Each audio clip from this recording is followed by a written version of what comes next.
जिंदगी को आसान नहीं, बस खुद को मजबूत बनाना पड़ता है। सही समय कभी नहीं आता, बस समय को सही बनाना पड़ता है। तो गाइज, आज ही आप सोचो और आज ही आप करो। हमेशा आप सोचते हो कि कल करेंगे कल करेंगे, कल वल कभी नहीं आता। आज ही आपको करना है और आज ही पे फोकस करना है, राइट। तो आप लोगों के लिए एक नया इनिशिएटिव मैंने शुरू किया हुआ है, मैं आप लोग को उसके बारे में भी बताना चाहता हूं कि अब से मेरा एक इनिशिएटिव है कि मैं आप लोगों को 6 घंटे बिठा के रखूंगा टेबल पे आपकी। क्योंकि देखो क्या होता है कि ये जो एग्जाम है सिविल सर्विसेज का, इसमें बहुत जरूरी है कि आप सेल्फ स्टडी करें, अपने बुक्स वगैरह को कंप्लीट करें। तो यूपीएससी सिविल सर्विसेज 2021 एग्जाम तक आपके लिए डेली टारगेट्स मैं प्रोवाइड करा रहा हूं, डेली टाइम शेड्यूल प्रोवाइड करा रहा हूं। सुबह 4 बजे से ये चीज जो है वो आपको प्रोवाइड की जा रही है। 4 मतलब 4:30 बजे से वो शुरू हो जाएगा। आप देखिएगा एक लाइव सेशन चल रहा है सुबह 4:30 बजे से 7:30 बजे तक, और दिन में 3 बजे से लेकर शाम में 6 बजे तक। तो इस प्रकार से 3 घंटा सुबह, 3 घंटा दोपहर में, तो 6 घंटे की आपकी ये क्लास जो है वो हो रही है। सेल्फ स्टडी रूम क्लास है ये। अब आप वो क्लास में आएंगे तो आपको समझ में आ जाएगा कि किस प्रकार से वो क्लास चलती है। वो सेल्फ स्टडी क्लास है और वो बहुत बेहतरीन आप लोग को फायदा देगी। और आप खुद एक बार ट्राई करके देखना, और आज ही ट्राई करके देख लेना। अगर आपने मॉर्निंग की क्लास पे ट्राई नहीं किया है तो दिन वाली क्लास में ट्राई करना, आपको खुद पता लगेगा कि उसका जो एक्सपीरियंस है वो एक अलग ही आप फील करोगे। और ऐसा एक्सपीरियंस आपने अभी तक यहां पर नहीं देखा होगा, क्योंकि ये सिविल सर्विसेज के लिए ये इनिशिएटिव मैं ही सिर्फ लेकर आया हूं। उसके अलावा पूरे कहीं पर भी आपको ऐसा इनिशिएटिव नहीं दिखाई देगा जो मैं अभी शुरू कर रहा हूं सिविल सर्विसेज के लिए, राइट। तो ये चीज है, तो आपको बताना था, एक बार ट्राई करना जरूर। और बाकी खबरी पॉडकास्ट पर मैं आपको बता दूंगा इसकी झा सर अकेडमी आप सर्च करिएगा तो आपको वहां पर ऑडियो लेक्चर्स प्रोवाइड किए जाते हैं खबरी पॉडकास्ट में। और लाइक का टारगेट आप लोग जानते ही हैं कि लाइक 300 लाइक्स जब आप करते हैं तो मुझे बहुत खुशी मिलती है, बहुत अच्छा लगता है। तो आप फटाक से लाइक का बटन हिट कीजिएगा। और 23 और 24 फरवरी 2021 का करंट अफेयर्स का ये लेक्चर है गाइस। कल का करंट अफेयर्स क्यों नहीं आया, तो टेलीग्राम चैनल आप लोगों ने शायद ज्वाइन नहीं किया होगा, इसलिए आपको पता नहीं होगा। अपने टेलीग्राम चैनल को आप ज्वाइन कर लिया करो, वहां पर कोई भी अपडेट्स होती है मैं प्रोवाइड करा देता हूं। एक्चुअली में क्या, काफी सारी रिपीटेड न्यूज थी जो अपन ऑलरेडी कवर कर चुके थे, जो टॉपिक्स अपन ऑलरेडी कवर कर चुके थे, तो इसलिए मैंने ये 23rd वाला लेक्चर आपके लिए नहीं लेकर आया। तो 23rd और 24th का एक ही साथ में लेकर आ गया हूं। मतलब कि इसमें भी आपको 23rd की जो रिपीटेड टॉपिक्स है वो भी मिल रही है, बट कंटेंट जो था वो उतना मतलब ठीक नहीं था, यानी कि 15, 20, 25 मिनट की मुश्किल से क्लास थी वो, राइट। तो फिर मैंने सोचा कि यार कोई बात नहीं, एक ही साथ आपको क्लास प्रोवाइड करा दूंगा, जिससे कि रिपीटेड टॉपिक्स के बारे में भी आपको पता लग जाए। और बाकी जो स्टूडेंट पेड पैकेज में है उनके पास मैंने ऑलरेडी हैंडआउट प्रोवाइड करा दिया था, जिससे कि वो एक बार रीड कर लें, राइट। तो ये चीज है। तो 23-24 फरवरी 2021 का मोस्ट इंपॉर्टेंट करंट अफेयर्स का ये लेक्चर आप लोग देख रहे हैं। प्रीलिम्स और मेंस दोनों पॉइंट ऑफ व्यू से इंपॉर्टेंट ये लेक्चर है गाइस। और अगर आप सिविल सर्विसेज की तैयारी कर रहे हैं, चाहे वो यूपीएससी सिविल सर्विसेज हो या कोई भी स्टेट सिविल सर्विसेज हो, आपके लिए मोस्ट इंपॉर्टेंट है और मैंडेटरी है इस पूरे लेक्चर को एंड तक सुनना। और लेक्चर में मैं जो भी इंस्ट्रक्शंस आपको देता हूं उसको आपको रिलीजियसली फॉलो करना है। अगर आप ऐसा करोगे ना तो आपका 100% गारंटी सिलेक्शन होगा, and that is for sure. और इसका आप प्रूफ देख सकते हो, नीचे डिस्क्रिप्शन पर आपको लिंक मिल जाएगी। यूपीएससी और यूपीपीसीएस का, यानी कि यूपीएससी सिविल सर्विसेज एग्जाम से 1 से 1.5 साल पहले, यानी कि अभी 2020 को जो एग्जाम हुआ ना, तो उससे 1 से 1.5 साल पहले मैंने जो भी टॉपिक्स कवर कराए थे उन्हीं से रिलेटेड क्वेश्चंस बने, आप चेक कर लीजिए। और स्टेट सिविल सर्विसेज की आप तैयारी कर रहे हैं तो आप यूपीपीसीएस का भी प्रूफ चेक कर सकते हैं, राइट। आपके लिए प्रूफ मैं देकर ही बात करता हूं पूरी, आप चेक कीजिए और रेगुलरली यहां पर बने रहिए, क्योंकि यहां पर वही टॉपिक्स मैं कवर कराता हूं जो आपसे पूछे आएंगे, राइट। और मोस्ट इंपॉर्टेंट टॉपिक्स होते हैं। लेक्चर को तो आपको छोड़ना ही नहीं है। और अगर आप ये लेक्चर फॉलो कर रहे हैं तो आपको कहीं से भी करंट अफेयर्स को प्रिपेयर करने की आवश्यकता नहीं, क्योंकि सभी सोर्सेज से यहां पर न्यूज को अपन कवर करते हैं। और आज जो टॉपिक्स अपन कवर करने जा रहे हैं, पहले तो पेपर 1 के टॉपिक में नाथू ला के बारे में डिस्कस करेंगे डिटेल में, विश्व भारती के बारे में बात करेंगे, संत रविदास जी के बारे में थोड़ी सी बात करेंगे, डिस्कशन करेंगे। फिर पेपर 2 के अंदर श्रीलंकन तमिल इश्यूज हम लोग को देखने को मिल रहा है, तो उस पर थोड़ी सी चर्चा करेंगे। ये रिपीटेड टॉपिक है। मध्य प्रदेश के अंदर ऑर्डिनेंस जो हमें देखने को मिल रहा है, जैसे कि इंटरफेथ मैरिजेस वगैरह का जो ऑर्डिनेंस नहीं है कि जो लोग जो है वो मैरिज करते हैं, मैरिज कर फोर्सफुली कन्वर्जन कराते हैं, तो वो लव जिहाद वाला पूरा मुद्दा था जो मैंने आपको एक्सप्लेन किया था, तो उसी का ये रिपीटेड टॉपिक है। इसके अलावा 1 रैंक 1 पेंशन स्कीम, हालांकि इस टॉपिक को भी पहले मैं कवर करा चुका हूं, बट यहां पर मैंने एक्सप्लेन कर दिया था फिर से इस टॉपिक को। इंटरनेशनल मदर लैंग्वेज डे, ये भी एक रिपीटेड टॉपिक है, कुछ समय पहले अपन ने इस टॉपिक को भी देखा था, तो उसको भी मैंने हालांकि कवर करा दिया है। तेलंगाना ने अचीव किया है 100% टैप वाटर कनेक्शन स्कूल्स में, यानी कि तेलंगाना के सभी स्कूल्स में अब पीने का पानी जो है वो प्रोवाइड किया जा रहा है पाइप वाटर सप्लाई के थ्रू, यानी कि नल लगा दिए गए हैं, नल कनेक्शन लगा दिए गए हर एक स्कूल के अंदर, आंगनवाड़ी के अंदर, तेलंगाना के अंदर। तो यहां पर अपन जल जीवन मिशन के बारे में भी डिस्कशन करने वाले हैं। इंटरनेशनल एटॉमिक एनर्जी एजेंसी, ये टॉपिक लगातार आ रहा है, 3-4 महीने से मैं देख रहा हूं इस टॉपिक को, आपको बता भी रहा हूं। तो ये टॉपिक लगातार आ रहा है, ये टॉपिक आपके लिए इंपॉर्टेंट है। ये टॉपिक कहां पर मिलेगा, तो लेक्चर में बने रहिए, मैं आपको बता दूंगा पूरी चीज, आपको ढूंढने की भी जरूरत नहीं है, बकायदा डेट बता देता हूं, उस डेट पे जाके देख लो, आपको मिल जाएगा, राइट।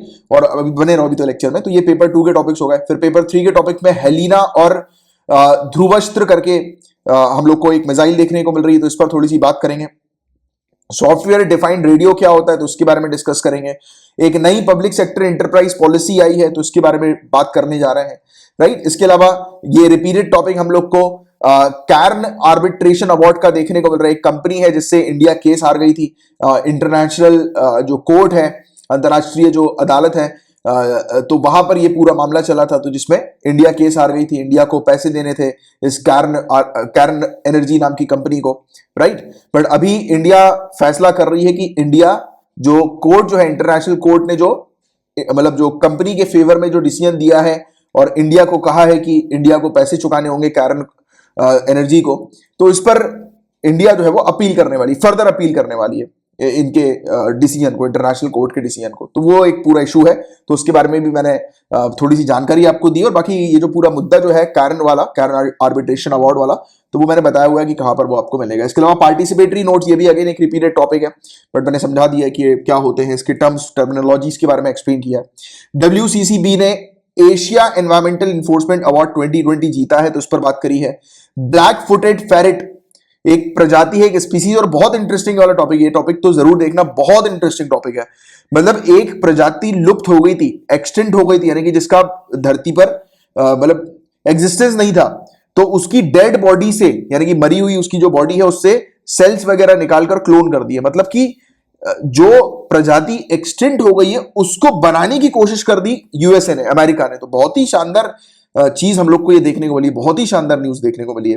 फिर लाइन ऑफ क्रेडिट क्या होता है, हालांकि इसके बारे में मैंने पढ़ाया हुआ है, बट फिर से एक्सप्लेन कर दिया इस टर्म को, लेक्चर के दौरान आपको मिल जाएगा। One nation one standard mission के बारे में डिस्कस किया है। कार्बन वॉच क्या है, तो इसके बारे में भी डिस्कस करेंगे, राइट। तो ये पूरे टॉपिक्स है पेपर 3 के। तो ये पेपर 1, पेपर 2, पेपर 3 के टॉपिक्स आज के हैं जो अपन कवर करने जा रहे हैं। बट स्टार्ट करने से पहले मैं आपको बता दूंगा इसकी पीडीएफ पेड पैकेज को आप ज्वाइन कर सकते हैं, मात्र 100 रुपीज पर मंथ की इसकी फीस है, जिसमें आपको डेली लेक्चर्स की पीडीएफ मिलती है, हैंड आउट नोट्स मिलते हैं, आपको वीकली कंपाइलेशन दिया जाता है पीडीएफ का रिवीजन के लिए, और आपको मंथली मैगजीन दी जाती है। इतना सब कुछ मात्र 100 रुपीज पर मंथ की फीस में। और इसको ज्वाइन करने से रिलेटेड कोई अगर आपको इन्फॉर्मेशन चाहिए या कुछ और अगर आपको पेड पैकेज से रिलेटेड पूछना है, तो आप फेसबुक पर मुझे मैसेज करके पूछ सकते हैं, या फिर मेरा नंबर अपने मोबाइल पे सेव कर लीजिएगा 9713282838। याद रहे इस नंबर पर कॉल नहीं करना है, एसएमएस के थ्रू, व्हाट्सएप के थ्रू या टेलीग्राम पर मैसेज करके आप मुझसे कांटेक्ट कर लीजिएगा। मेरा रिप्लाई आपके पास विद इन 24 आवर्स आ जाएगा। और अगर आप टेलीग्राम पे हैं तो अभी के अभी टेलीग्राम का अपना जो चैनल है ना, current affairs by Kamalaksh Jha नाम से, @झा_सर नाम से, उसको अभी के अभी ज्वाइन कर लो, क्योंकि उसको आप चैनल को ज्वाइन कर लोगे तो जो भी अपडेट्स वगैरह होती हैं लेक्चर्स की, तो वो पूरी की पूरी वहां पर मैं आपको प्रोवाइड करा देता हूं, ठीक है। तो चलो आपका समय नहीं वेस्ट करते हुए फटाफट लेक्चर को शुरू करते हैं। स्टार्ट करते हैं पेपर 1 की पहली न्यूज से। डिस्कस करेंगे नाथू लॉ के बारे में। नाथू लॉ के बारे में कुछ वेरियस फैक्ट्स जो है वो अपन देखेंगे, राइट। नाथू लॉ से रिलेटेड, और नाथू लॉ से रिलेटेड आपको क्या क्या चीजें ध्यान में रखनी है। सबसे पहली चीज तो ये एक माउंटेन पास है, एक पहाड़ी दर्रा ये हमें देखने को मिलता है। कहां पर है ये? हिमालय में है, राइट। तो ये चीज याद रखना, नाथू लॉ एक पहाड़ी दर्रा है, माउंटेन पास है, जो हिमालय में हम लोग को देखने को मिलता है। और ये पास जो है वो किससे किसको कनेक्ट करता है, तो हमारी इंडियन स्टेट सिक्किम को चाइना के तिब्बत ऑटोनॉमस क्षेत्र के साथ जो है ये कनेक्ट करता है। तो ये चीज आप लोग को थोड़ी सी ध्यान में रखनी है। और टोटल 5 ऑफिशियली एग्रीड बीपीएम यानी कि बॉर्डर पर्सनल मीटिंग पॉइंट्स, जो कि इंडियन आर्मी और people's liberation army of China के बीच में हम लोग को देखने को मिलती है। यहां पर दोनों जो आर्मी है, दोनों जो सेनाएं हैं, ये रेगुलर बेसिस पर मिलती हैं, मीटिंग कंडक्ट करती हैं, राइट। और किस पर्पस के लिए मीटिंग कंडक्ट होती है कि दोनों के बीच में किसी प्रकार का मुठभेड़ ना हो, दोनों आर्मीज के बीच में, राइट, किसी भी तरीके की, या फिर फोकस करते हैं कि जो बॉर्डर इश्यूज जो है उसको रिजॉल्व किया जाए मीटिंग्स वगैरह के थ्रू रेगुलर बेसिस पर, राइट। तो ये वाली चीज है, तो जिसके बारे में आपको जानकारी होनी चाहिए। बट मैं चाहूंगा कि अपन थोड़ा सा इसके बारे में, नाथू लॉ के बारे में कुछ और बेसिक चीजें जाने और स्पेशली डिस्कस करें कि ये हम लोग को बॉर्डर पर्सनल मीटिंग पॉइंट जो है वो क्या देखने को मिलता है। तो नाथू लॉ जैसे मैंने आपको ऑलरेडी बता ही दिया, ईस्ट सिक्किम डिस्ट्रिक्ट जो है यहां पर ये हम लोग को माउंटेन पास देखने को मिलता है, पहाड़ी दर्रा देखने को मिलता है। हमारे इंडियन स्टेट सिक्किम को चाइना के तिब्बत ऑटोनॉमस क्षेत्र के साथ कनेक्ट करता है। मेन सी लेवल से 4310 मीटर्स की ऊंचाई पर यह है स्थित नाथुला हम लोग को देखने को मिलता है। और ये किसका पार्ट है? एंशियंट टी हॉर्स रोड का ये पार्ट हम लोग को नाथुला देखने को मिलता है। किसका है? एंशियंट टी हॉर्स रोड का पार्ट। तो थोड़ा सा मैं आपको एंशियंट टी हॉर्स रोड के बारे में भी थोड़ी सी जानकारी देता हूं, ये भी थोड़ा सा इंपॉर्टेंट है आप लोगों के लिए समझना, क्योंकि इस प्रकार की भी बाई चांस क्वेश्चन आ जाए तो आप लोग को आइडिया होना चाहिए। तो ये एंशियंट पीरियड का एक रोड है, एक कनेक्टिविटी रूट हम लोग को देखने को मिलता है एंशियंट टाइम का, एंशियंट पीरियड का, राइट। तो टी हॉर्स रोड या फिर जिसको चमा दाओ के नाम से जाना जाता है, चमा दाओ, राइट, टी हॉर्स रोड, और इसको रेफर किया जाता है एंशियंट टी हॉर्स रोड के तौर पर, राइट। तो ये चीज हमें देखने को मिलती है। और साउथ सिल्क रोड या फिर साउथ वेस्ट सिल्क रोड जो हम लोग को देखने को मिलता है इस तरीके से, यानी कि इस नाम से भी इसको रेफर किया जाता है। तो कुछ नहीं है, सिंपल सी चीज है, एंशियंट पीरियड का ये रूट हम लोग को देखने को मिलता है, एक रोड हम लोग को एंशियंट पीरियड का देखने को मिलता है, राइट। तो इसके बारे में आप लोग को जानकारी होनी चाहिए। और ये यहीं पर ही नाथुला के पास में ही हम लोग को नजर आता है, नाथुला के करीब में ही, बिल्कुल भूटान और इंडिया की बॉर्डर पर आप देखेंगे तो वहां से भी ये टच होते हुए जाता है ये वाला रूट, राइट। तो ये चीज है जिसके बारे में बस आपको एक बेसिक सा आइडिया, बेसिक सी जानकारी होनी चाहिए। और नाथुला पास के बारे में और थोड़ी सी बात करने से, ये नाथु का मतलब क्या होता है? लिसनिंग ईयर इसको कहते हैं, राइट, कान सुन रहा है। और ला का मतलब तो आप जानते हैं दर्रा होता है, पास हम लोग को देखने को मिलता है ला का। और इंडियन साइड में ये पास जो है वो 54 किलोमीटर का, 54 किलोमीटर का, गैंगटॉक से ईस्ट की तरफ पे, राइट। और गैंगटॉक कैपिटल हम लोग को सिक्किम की देखने को मिलती है। और इस पास में जाना है अगर, यानी कि विजिट करना है इस पास में, तो बताया जा रहा है कि जो सिटीजन ऑफ इंडिया जो है वो इस पास में विजिट तभी कर सकते हैं जब उन्हें प्रॉपर गैंगटॉक की तरफ से, यानी कि सिक्किम की कैपिटल की तरफ से इस पास में जाने की परमिशन मिली हो। तो बिना परमिट के इस पास में नहीं जा सकता, राइट। तो ये वाली चीज है जिसके बारे में बस आप लोग को एक बेसिक सा आइडिया होना चाहिए। बाकी इसके अलावा मैंने आपको बताया था कि 5 officially agreed border personal meeting points हम लोग को इंडियन आर्मी और people liberation army of China के बीच में देखने को मिलती हैं। तो इसके बारे में भी थोड़ी सी जानकारी लेते हैं। तो ये बॉर्डर पर्सनल मीटिंग पॉइंट जो है वो क्या है, तो इसको अपन थोड़ा सा समझते हैं, क्योंकि इस प्रकार के भी अगर क्वेश्चन आए तो you should be able to answer, right. तो सबसे पहली बात तो ये मीटिंग पॉइंट्स है, यहां पर चाइना और इंडिया की जो आर्मी है ये आपस में आमने सामने आती है और आकर बातचीत करते हैं। ये किस बारे में बातचीत होती है यहाँ पर? तो बातचीत होती है, ये अपने रिलेशंस को इंप्रूव करने पर बातचीत करते हैं, बॉर्डर का जो इशू है उसको रिजॉल्व करने के ऊपर बातचीत करते हैं। और ये जो पूरे पॉइंट्स हैं ये सीनो इंडियन टेरिटरीज, यानी कि चाइना और इंडिया की जो टेरिटरीज, जो डिस्प्यूटेड टेरिटरीज हम लोग को देखने को मिलती है लाइन ऑफ एक्चुअल कंट्रोल में, तो वहीं पर ही ये मीटिंग पॉइंट जो है वो बनाए हुए हैं। और बताया जाता है कि 1990s के समय से ही मीटिंग पॉइंट जो है वो बना दिए गए थे, तैयार कर दिए गए थे। बट एक्चुअल में पहला मीटिंग पॉइंट जो ऑफिशियली स्टैब्लिश किया गया था वो 2013 में किया गया था। और 5 इस प्रकार के मीटिंग पॉइंट्स हमें देखने को मिलते हैं। 2 Indian union territory of Ladakh पर मौजूद है, राइट। दो जो है पॉइंट्स वो लद्दाख पर हम लोग को देखने को मिलते हैं, या फिर इंडिया के वेस्ट नॉर्थन सेक्टर पर हम लोग को देखने को मिलते हैं। चाइना के सदर्न जिंगजियांग मिलिट्री डिस्ट्रिक्ट जो वेस्टर्न थिएटर कमांड की हम लोग को देखने को मिलती है वहां पर। और इसके अलावा एक सिक्किम के अंदर है जिसके बारे में अभी अपन ने बात करी, नाथुला पर हम लोग को ये देखने को मिलता है। और फिर 2 अरुणाचल प्रदेश के अंदर है, राइट। तो ये चीज आपको याद रखना है, 2 लद्दाख में है, 1 सिक्किम में है और 2 अरुणाचल प्रदेश में। तो ऐसे 5 मीटिंग पॉइंट्स हम लोग को देखने को मिलते हैं, ठीक है। तो ये वाली चीज है जिसके बारे में आप लोग को जानकारी होनी चाहिए, सिंपल सी आइडिया होना चाहिए। क्योंकि देखो कई कबार क्या होता है, कई कबार आपसे नाथुला के बारे में शायद ना पूछें, आपसे और दूसरी चीजों के बारे में पूछ लें, जैसे कि बॉर्डर पर्सनल मीटिंग पॉइंट्स क्या होते हैं, तो you should be able to answer ये सब चीजों के बारे में, राइट। क्लियर है यहां तक आपको पूरी बातें? अब गाइस बात करेंगे विश्व भारती के बारे में, विश्व भारती के बारे में डिस्कशन करेंगे। तो विश्व भारती एक पब्लिक रिसर्च सेंट्रल यूनिवर्सिटी और इंस्टीट्यूशन ऑफ नेशनल इंपॉर्टेंस हम लोग को देखने को मिलती है। शांति निकेतन वेस्ट बंगाल में ये लोकेटेड है। तो ये वाली चीज आप लोग को ध्यान में रखनी है। इसको किसके द्वारा इसकी स्थापना की गई थी, फाउंडेशन इसका किसके द्वारा किया गया था? तो रविंद्रनाथ टैगोर जी के द्वारा ये किया गया था, राइट। और उन्होंने ही इसको विश्व भारती नाम दिया, राइट। तो ये वाली चीज है, ये वाली चीज आप लोग को थोड़ी सी ध्यान में रखनी है। और विश्व भारती का मतलब क्या होता है?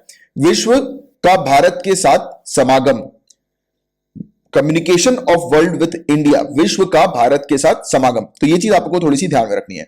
और विश्व भारती को डिक्लेयर किया गया था एक सेंट्रल यूनिवर्सिटी के तौर पर, केंद्रीय विश्वविद्यालय के तौर पर, और राष्ट्रीय महत्व का संस्थान, इंस्टीट्यूशन ऑफ नेशनल इंपॉर्टेंस का दर्जा इसको मिला था पार्लियामेंट के एक कानून के तहत पार्लियामेंट ने एक कानून बनाया था 1951 में, उसके तहत इसको सेंट्रल यूनिवर्सिटी का दर्जा जो है वो मिला था। तो ये वाली चीज है जिसकी आपको एक बेसिक सी जानकारी, बेसिक सा आइडिया आपको होना चाहिए। अब गाइस डिस्कस करेंगे संत रविदास जी के बारे में।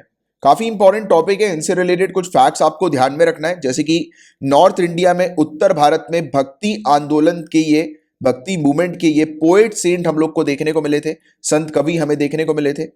ये रविदासिया संप्रदाय, रविदासिया सेक्ट जो थे उसके संस्थापक थे, फाउंडर थे। क्वेश्चन अगर आ जाए रविदासिया संप्रदाय या रविदासिया सेक्ट के फाउंडर कौन है, तो आपको याद रखना है संत रविदास जी, राइट।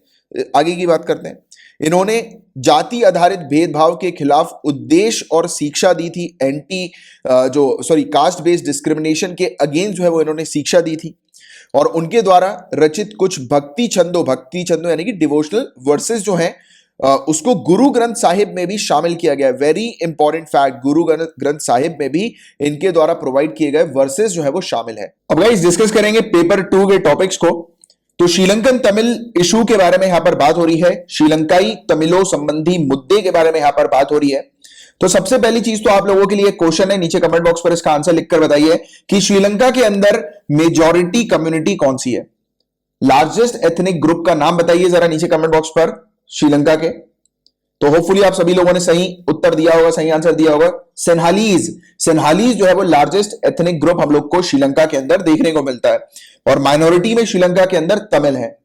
और आपने पास्ट में भी देखा हुआ है और आपने पढ़ा भी हुआ है और आपको अंडरस्टैंडिंग है ही है कि जहां पर भी मैक्सिमम केसेस पे मेजॉरिटी और माइनॉरिटी हम लोग को देखने को मिलती है, वहां पर इश्यूज हम लोग को देखने को मिलते हैं। दोनों कम्युनिटीज के बीच में वॉर हो जाता है, दंगे हो जाते हैं, बहुत बुरी स्थिति कम्युनिटीज के बीच में हो जाती है मेजॉरिटी और माइनॉरिटी के मामले में। माइनॉरिटी मेजॉरिटी को पसंद नहीं करती, मेजॉरिटी माइनॉरिटी को पसंद नहीं करती। तो ये चीज हम लोग को मैक्सिमम केसेस में हर जगह देखने को मिलती है और वही सेम चीज जो है वो श्रीलंका के अंदर भी है, राइट। माइनॉरिटीज और मेजॉरिटीज के बीच में इशू, और वो इशू अभी तक रिजॉल्व नहीं हुआ है। पास्ट में तो बहुत ही खतरनाक इशू था, बहुत ही ज्यादा खतरनाक। आपने एनसीईआरटी डेफिनेटली पढ़ी होगी, राइट। एनसीईआरटी के बारे में मैं अक्सर बोलता ही हूं कि आपको A to Z एनसीईआरटी जो है वो पूरी अच्छे से कंप्लीट करके चलनी है। मुझे स्टूडेंट मैसेज करते हैं कि सर थोड़ी स्ट्रेटेजी बता दीजिए कि जीएस कैसे कंप्लीट करें। मैं पूछता हूं आपने एनसीईआरटी पढ़ ली बेटा, तो बोलते हैं कि नहीं सर अभी तो शुरू नहीं करिए। अरे बेसिक चीज ही वही है, आपकी स्ट्रेटेजी ही वही है। लोग जो है सिविल सर्विसेज का एग्जाम क्रैक कर चुके हैं, निकाल चुके हैं एनसीईआरटी के दम पे। एनसीईआरटी तो पढ़ना है, मतलब पढ़ना है और थरोली अच्छे से पढ़ना है आप लोगों को। तो इसलिए मैं हमेशा जब भी कोई स्टूडेंट मुझसे स्ट्रेटेजी बोलते हैं, मैं पहले बोलता हूं एनसीईआरटी कवर करो, उसके बाद मुझसे बात करना। फिर कुछ दिन बाद फिर मैसेज आता है कि सर एडवांस बुक कौन सी कंप्लीट करनी है। मैंने कहा था एनसीईआरटी पढ़नी की, आपने 4-5 दिन में पूरी एनसीईआरटी पढ़ ली 6 से लेकर 12th क्लास तक की। बोलते नहीं सर बस हमें जानना है। अरे मैंने कहा पहले कंप्लीट करो वाली फिर जानना। एक्चुअली क्या हुआ है कि आपको लोगों ने डराया हुआ है। ये जो सिविल सर्विसेज की प्रिपरेशन का जो मार्केट है ना, और जो खौफ काफी सारे लोग जो देते हैं ना, उसी के कारण आधे से लोग तो प्रिपरेशन छोड़ ही देते हैं, बोलते हैं यार हटाओ अलग यार। क्योंकि प्रिपरेशन आप करते रहते हो। एक आया फूफा का लड़का, उसने बोल दिया कि यार ये वाली बुक पढ़ ली आपने, ये वाली बुक बहुत अच्छी है मार्केट में, इसको तो पढ़ना है, मतलब पढ़ना है। अच्छा उस कोचिंग के नोट्स पढ़ लिए क्या? अरे आपने एक चीज कंप्लीट नहीं करी, आपके दोस्त यार परिवार वाले ये वो इतनी सारी चीज आपके माइंड में भर देते हैं कि यार इसको अभी मत करो, पहले ये कर लो। अरे इसको अभी मत करो, ये फलाना टेस्ट सीरीज कर लो। इसको ये मत करो, ये कर लो। अरे मजाक बना के रखा है क्या? पहले बेसिक चीज तो कंप्लीट करो। जब तक बेसिक चीज कंप्लीट नहीं करोगे तब तक एडवांस में कहां से जाओगे? और एनसीईआरटी में का जिक्र मैंने आप लोग को इसलिए, मतलब इसका जिक्र हम लोग इसलिए कर रहे हैं क्योंकि इसके बारे में, इस कॉन्फ्लिक्ट के बारे में एनसीईआरटी के अंदर बकायदा मेंशन्ड है। श्रीलंका के अंदर श्रीलंकन और तमिल्स के बीच का इशू जो है वो डिटेल में दिया हुआ है। तो जिन स्टूडेंट्स ने ऑलरेडी एनसीईआरटी पढ़ी होगी वो फायदे में है अभी एट प्रेजेंट, क्योंकि उनको एक टॉपिक की अंडरस्टैंडिंग है ऑलरेडी। जिन्होंने नहीं पढ़ी है, मैं उम्मीद करता हूं अभी बिगिनर स्टेज पर है, या फिर मैं उम्मीद करता हूं कि जो आपने इतना समय जो वेस्ट कर लिया है अब उसको भूल जाओ, क्योंकि पीछे देखने का कोई मतलब नहीं है, आगे देखो। मैंने बोल दिया आपको एनसीईआरटी आपको फिनिश करनी है तो लेकर बैठो और अच्छे से फिनिश करो। अब फिनिश करने में भी क्वेश्चन आते हैं कि सर उसके नोट्स बनाना है कि नहीं बनाना, क्या करना है। अरे ये तो कॉमन अंडरस्टैंडिंग है, नोट्स बनाना रहता है।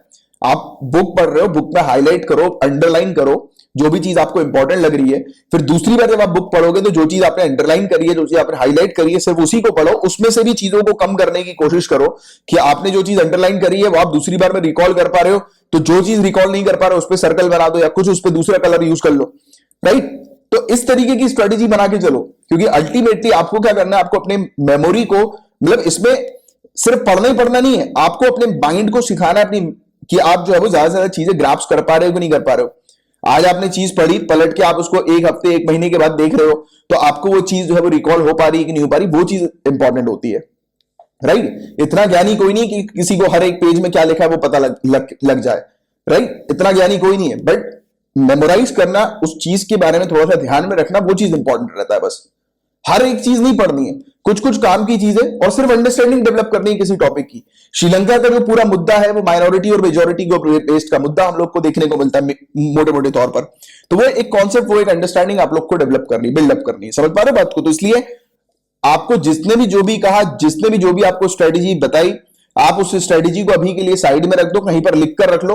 पहले मेरा एक काम कर लेना कि एनसीईआरटी फिनिश कर लेना 6 से लेकर 12th क्लास तक की। एक बार आपने एनसीईआरटी फिनिश करी, एक बार उसको रिवाइज कर लिया, फिर जो भी आपका दोस्त यार भाई बंधु, जो भी गर्लफ्रेंड बॉयफ्रेंड, जो भी जो स्ट्रेटेजी बता रहे हैं, उस स्ट्रेटेजी को फॉलो करो, और करना है करो, नहीं करना है कोई बात नहीं, बट पहले ये बेसिक चीज आप कर लो, ठीक है। एनसीईआरटी। तो देखो, श्रीलंका के अंदर आर्म्ड कॉन्फ्लिक्ट, सशस्त्र संघर्ष जो है, इसकी समाप्ति 2009 में हो गई थी। 2009 में ये एंड हो गया था, राइट। और यहां पर हम लोग को tens of thousand Tamil civilians की मौतें, डेथ हम लोग को देखने को मिली। हजारों तमिल नागरिकों की मौतें हुई थी, सिटीजन्स की मौतें हुई थी, जिसको यूनाइटेड नेशन जो है, संयुक्त राष्ट्र जो है, इसे ये कहता है खूनी स्नान या फिर ब्लड बाथ इसे कहता है यूनाइटेड नेशन, क्योंकि बहुत बुरी स्थिति हम लोग को यहां पर देखने को मिली थी। तो ये कॉन्फ्लिक्ट 2009 में तो एंड हो गया था, बट आज भी स्थिति जो है वो ठीक नहीं है, आज भी स्थिति सही नहीं है। United nation human right council में आज भी इसकी चर्चा होती है, और दोबारा से ये टॉपिक तमिल्स का और सिन्हालीज का ये दोबारा से उठकर इसलिए आ गया है क्योंकि अभी United nation human rights council का 46th सेशन लाइंड अप है, राइट, हमें देखने को मिल रहा है। तो इसलिए ये दोबारा से मुद्दा उठ गया कि मतलब इस सेशन के दौरान कुछ ऐसी चीजें हो जाए, कुछ ऐसे एक्शंस जो है वो ले लिए जाए, जिसके चलते श्रीलंका के अंदर जो तमिल्स आज की डेट में परेशान हो रहे हैं, जो प्रोसिक्यूशन को आज की डेट में फेस कर रहे हैं, प्रोसिक्यूशन को आज की डेट में फेस कर रहे हैं, यानी कि उत्पीड़न को आज की डेट में फेस कर रहे हैं, वो रिजॉल्व हो।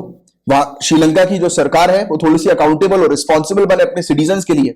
क्योंकि देखो, ऑल ओवर द वर्ल्ड और इंटरनेशनल लॉ में भी किस चीज को माना जाता है कि एक इंडिविजुअल है जिसने किसी कंट्री की सिटीजनशिप हासिल करी, तो उस कंट्री की रिस्पॉन्सिबिलिटी है कि उस सिटीजन को प्रोटेक्शन दे, सेफगार्ड करे, है कि नहीं? ये इंटरनेशनल लॉ कहता है।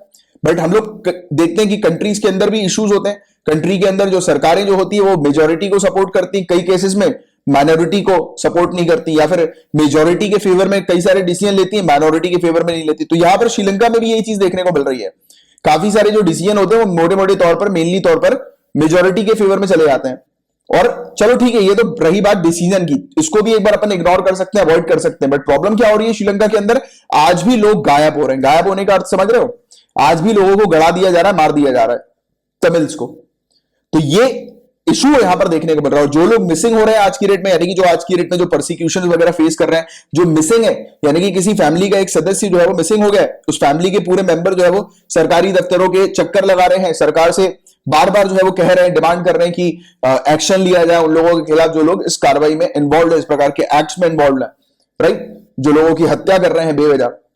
तो इसको रोकने के लिए प्रेशर क्रिएट किया जा रहा है वहां पर लोगों के द्वारा। लोग जो है वो प्रोटेस्ट कर रहे हैं, और इसी चीज को इंटरनेशनल जो है वो हाईलाइट पे लाने के लिए, यानी कि United nation human rights council के अंदर इसी चीज को दोबारा से उठाने के लिए, इस पर प्रॉपर सॉल्यूशन लाने के लिए जो है वो अभी ये सब न्यूज हम लोग को देखने को मिल रही है। अभी लोगों का प्रोटेस्ट हम लोग को देखने को मिल रहा है, राइट। तो ये वाली चीज है। और ये जो पूरा इशू जो था, ये होता नहीं, बट हुआ ये था कि लिट्टे भी जो है वो सामने आ गई थी। लिट्टे ने जो पूरे इशू को, एक्सट्रीमिज्म को जो है वो और ज्यादा आगे बढ़ा दिया था, liberation tigers of Tamil Ilam के द्वारा, राइट। तो मैं चाहूंगा कि आज आप लिट्टे के बारे में जो है पढ़िएगा जरूर, इससे रिलेटेड थोड़ी सी इंफॉर्मेशन गैदर कीजिएगा, नोट्स वगैरह इससे रिलेटेड जो है वो बनाइएगा। ये आपका आज का टास्क है, चाहो तो कहीं पर लिख लो आप। तो ये चीज हम लोग को देखने को मिली थी। और इससे पहले जो श्रीलंका के अंदर जो सरकार थी, ये फ्रीडम पार्टी की हम लोग को देखने को मिल रही थी, श्रीलंका फ्रीडम पार्टी।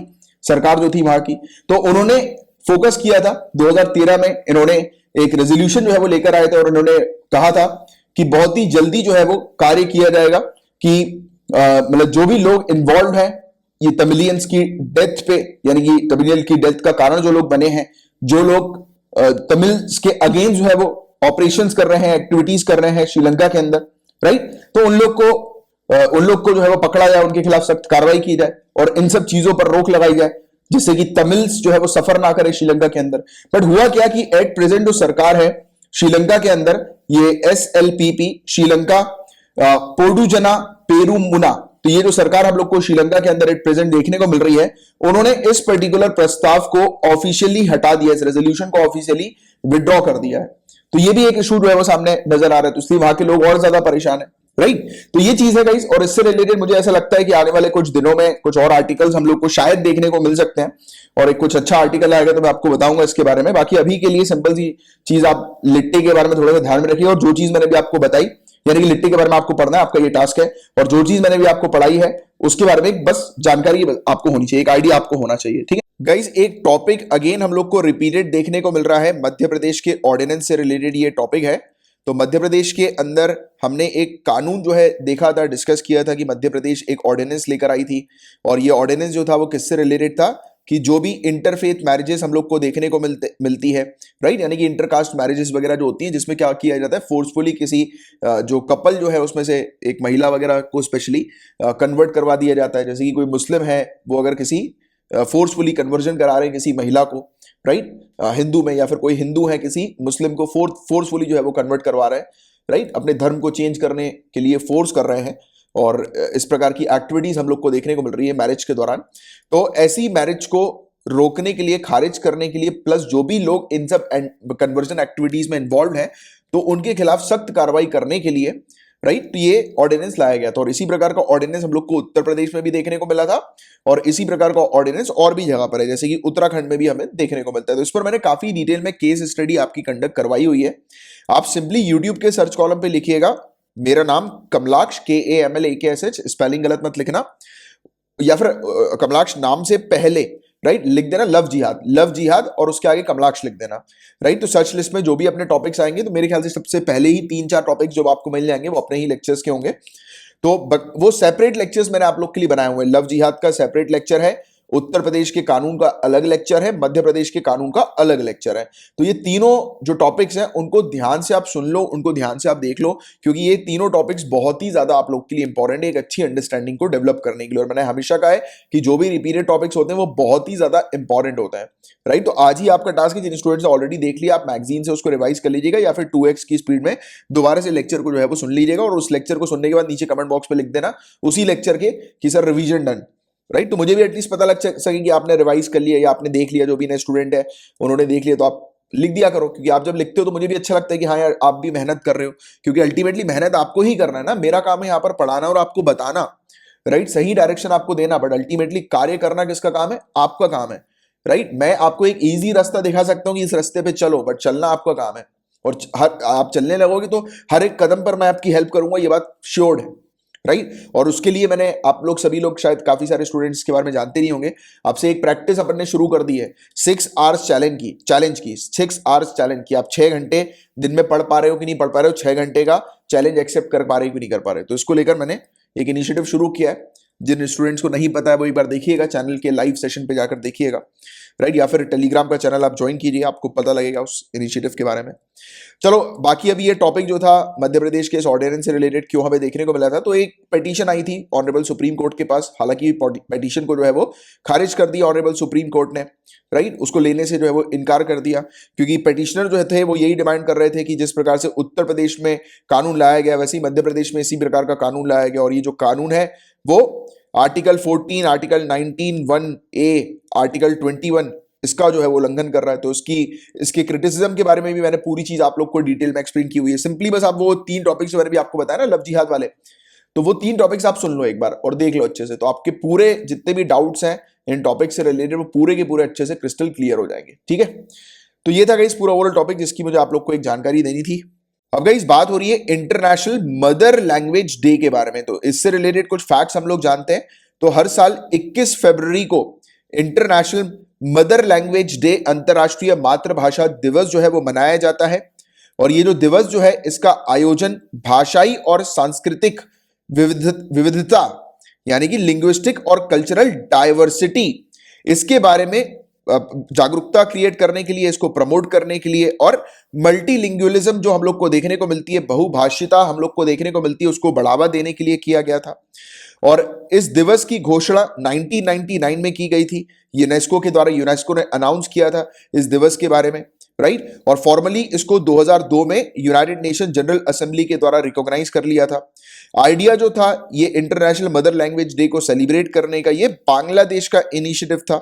इसकी जो थीम हम लोग को देखने को मिल रही है वो है fostering multilingualism for inclusion in education and society, शिक्षा और समाज में समावेशन हेतु बहुभाषिता को बढ़ावा देना। अब देखो, जो भी स्टूडेंट हिंदी मीडियम से एग्जाम में अपीयर होते हैं, जिस इस प्रकार की जो भी कुछ थीम आपको देखने को मिलती है इंटरनेशनल लेवल की, अंतरराष्ट्रीय लेवल की, तो उसको आप इंग्लिश में जो है वो देखा करो, राइट। उसको इंग्लिश में आप थोड़ा याद रखा करो, क्योंकि कई बार ऐसा होता है कि मैंने सुना है पर्सनली, हिंदी मीडियम के स्टूडेंट से कंप्लेन सुनी है कि कई बार उनको इंटरनेशनल वाली जो थीम होती है, जो हिंदी पेपर में जो लिखा रहता है और वो जो याद करके गए होते हैं, वैसा कुछ जो है वो उनको पेपर में नहीं दिखता। क्योंकि कई बार क्या होता है, कुछ कुछ मतलब कभी कभी हमें बहुत कम चांसेस ऐसे हालांकि देखने को मिलते हैं, बट रियलिटी यही है कि देखने को मिलते हैं कि ये जो होते हैं ना ट्रांसलेशन, इसमें थोड़ा सा चेंज आ जाता है। तो मैं नहीं चाहता कि मेरे स्टूडेंट जो मुझसे पढ़ रहे हैं वो किसी भी प्रकार की चूक करें, क्योंकि देखो कुछ लोगों की गलतियों से ही हम सीखते हैं।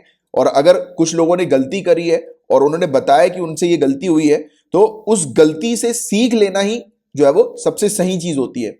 और बुद्धिमान जो इंसान होता है ना, जो वाकई में जो मतलब दिमाग से काम लेता है, बुद्धिमान जो होता है, वो दूसरों की गलती से सीखता है। खुद गलती करके बार बार टाइम वेस्ट करने का सेंस नहीं है। तो इतने सारे जो स्टूडेंट्स हैं जिन्होंने सिविल सर्विसेज का एग्जाम क्रैक किया है, यानी कि आज की डेट में जो लोग ऑफिसर हैं वो एक टाइम पर स्टूडेंट थे, तो उन्होंने क्या क्या गलतियां करी, हमेशा उन गलतियों को थोड़ा सा ध्यान से सुना करो। कभी भी आप किसी का इंटरव्यू देखते हैं तो खुश होने के लिए मत देखा करो। पता है कि अंदर से मोटिवेशन आता है, खुश होने लगते हैं कि अरे वाह यार, हम भी कभी इंटरव्यू देंगे, ऐसा लगता है ना। बट मेरी राय आप लोग से यह है कि वो जो गलतियां बता रहे हैं वो सुना करो, वो आपके लिए बहुत इंपॉर्टेंट है, बहुत काम का है, ठीक है। तो चलो अब आगे की बात करते हैं। अब गाइस काफी शानदार न्यूज देखने को मिल रही है। तेलंगाना के अंदर जो स्कूल्स है वहां पर 100% टैप वाटर कनेक्शन जो है वो लगा दिया जा चुका है, यानी कि हर एक स्कूल में नल का कनेक्शन जो है वो लगा दिया जा चुका है तेलंगाना के अंदर। एक बड़ा अचीवमेंट तेलंगाना के अंदर हमें देखने को मिल रहा है। बताया जा रहा है कि मिनिस्ट्री ऑफ जल शक्ति के अंडर जो जल जीवन मिशन जो है, जल जीवन अभियान जो हमें देखने को मिलता है, उसके तहत सभी स्कूल्स, आंगनवाड़ी और आश्रम शालाओं के लिए 100 दिन का एक स्पेशल कैंपेन चलाया गया था। 100 डेज का एक विशेष अभियान चलाया गया था। उसके तहत नल कनेक्शन जो है वो प्रोवाइड कराने का टारगेट इन्होंने रखा था कि सभी जगह पर, सभी स्कूल्स में, आंगनवाड़ी सेंटर्स वगैरह में, आश्रम शालाज में जो है वो नल का कनेक्शन लगाया जाएगा, जो कि अब सक्सेसफुली कंप्लीट हो चुका है। और अब तेलंगाना ने उन स्टेट्स को ज्वाइन कर लिया है जिन स्टेट्स के अंदर स्कूल्स और आंगनवाड़ी सेंटर्स में, आंगनवाड़ी केंद्रों के अंदर जो है वो नल का पानी है, यानी कि नल से पानी आता है, नल का कनेक्शन है। तो ये चीज यहां पर बताई जा रही है। और इससे पहले भी तेलंगाना जो है वो पहली स्टेट हमें देखने को मिली थी जहां पर सभी घरों में नल का कनेक्शन जो है वो लगवा दिया जा चुका था, यानी कि सभी परिवारों को पानी के नल का कनेक्शन प्रोवाइड किया जा चुका था तेलंगाना में, और पहली स्टेट बन गई थी वो।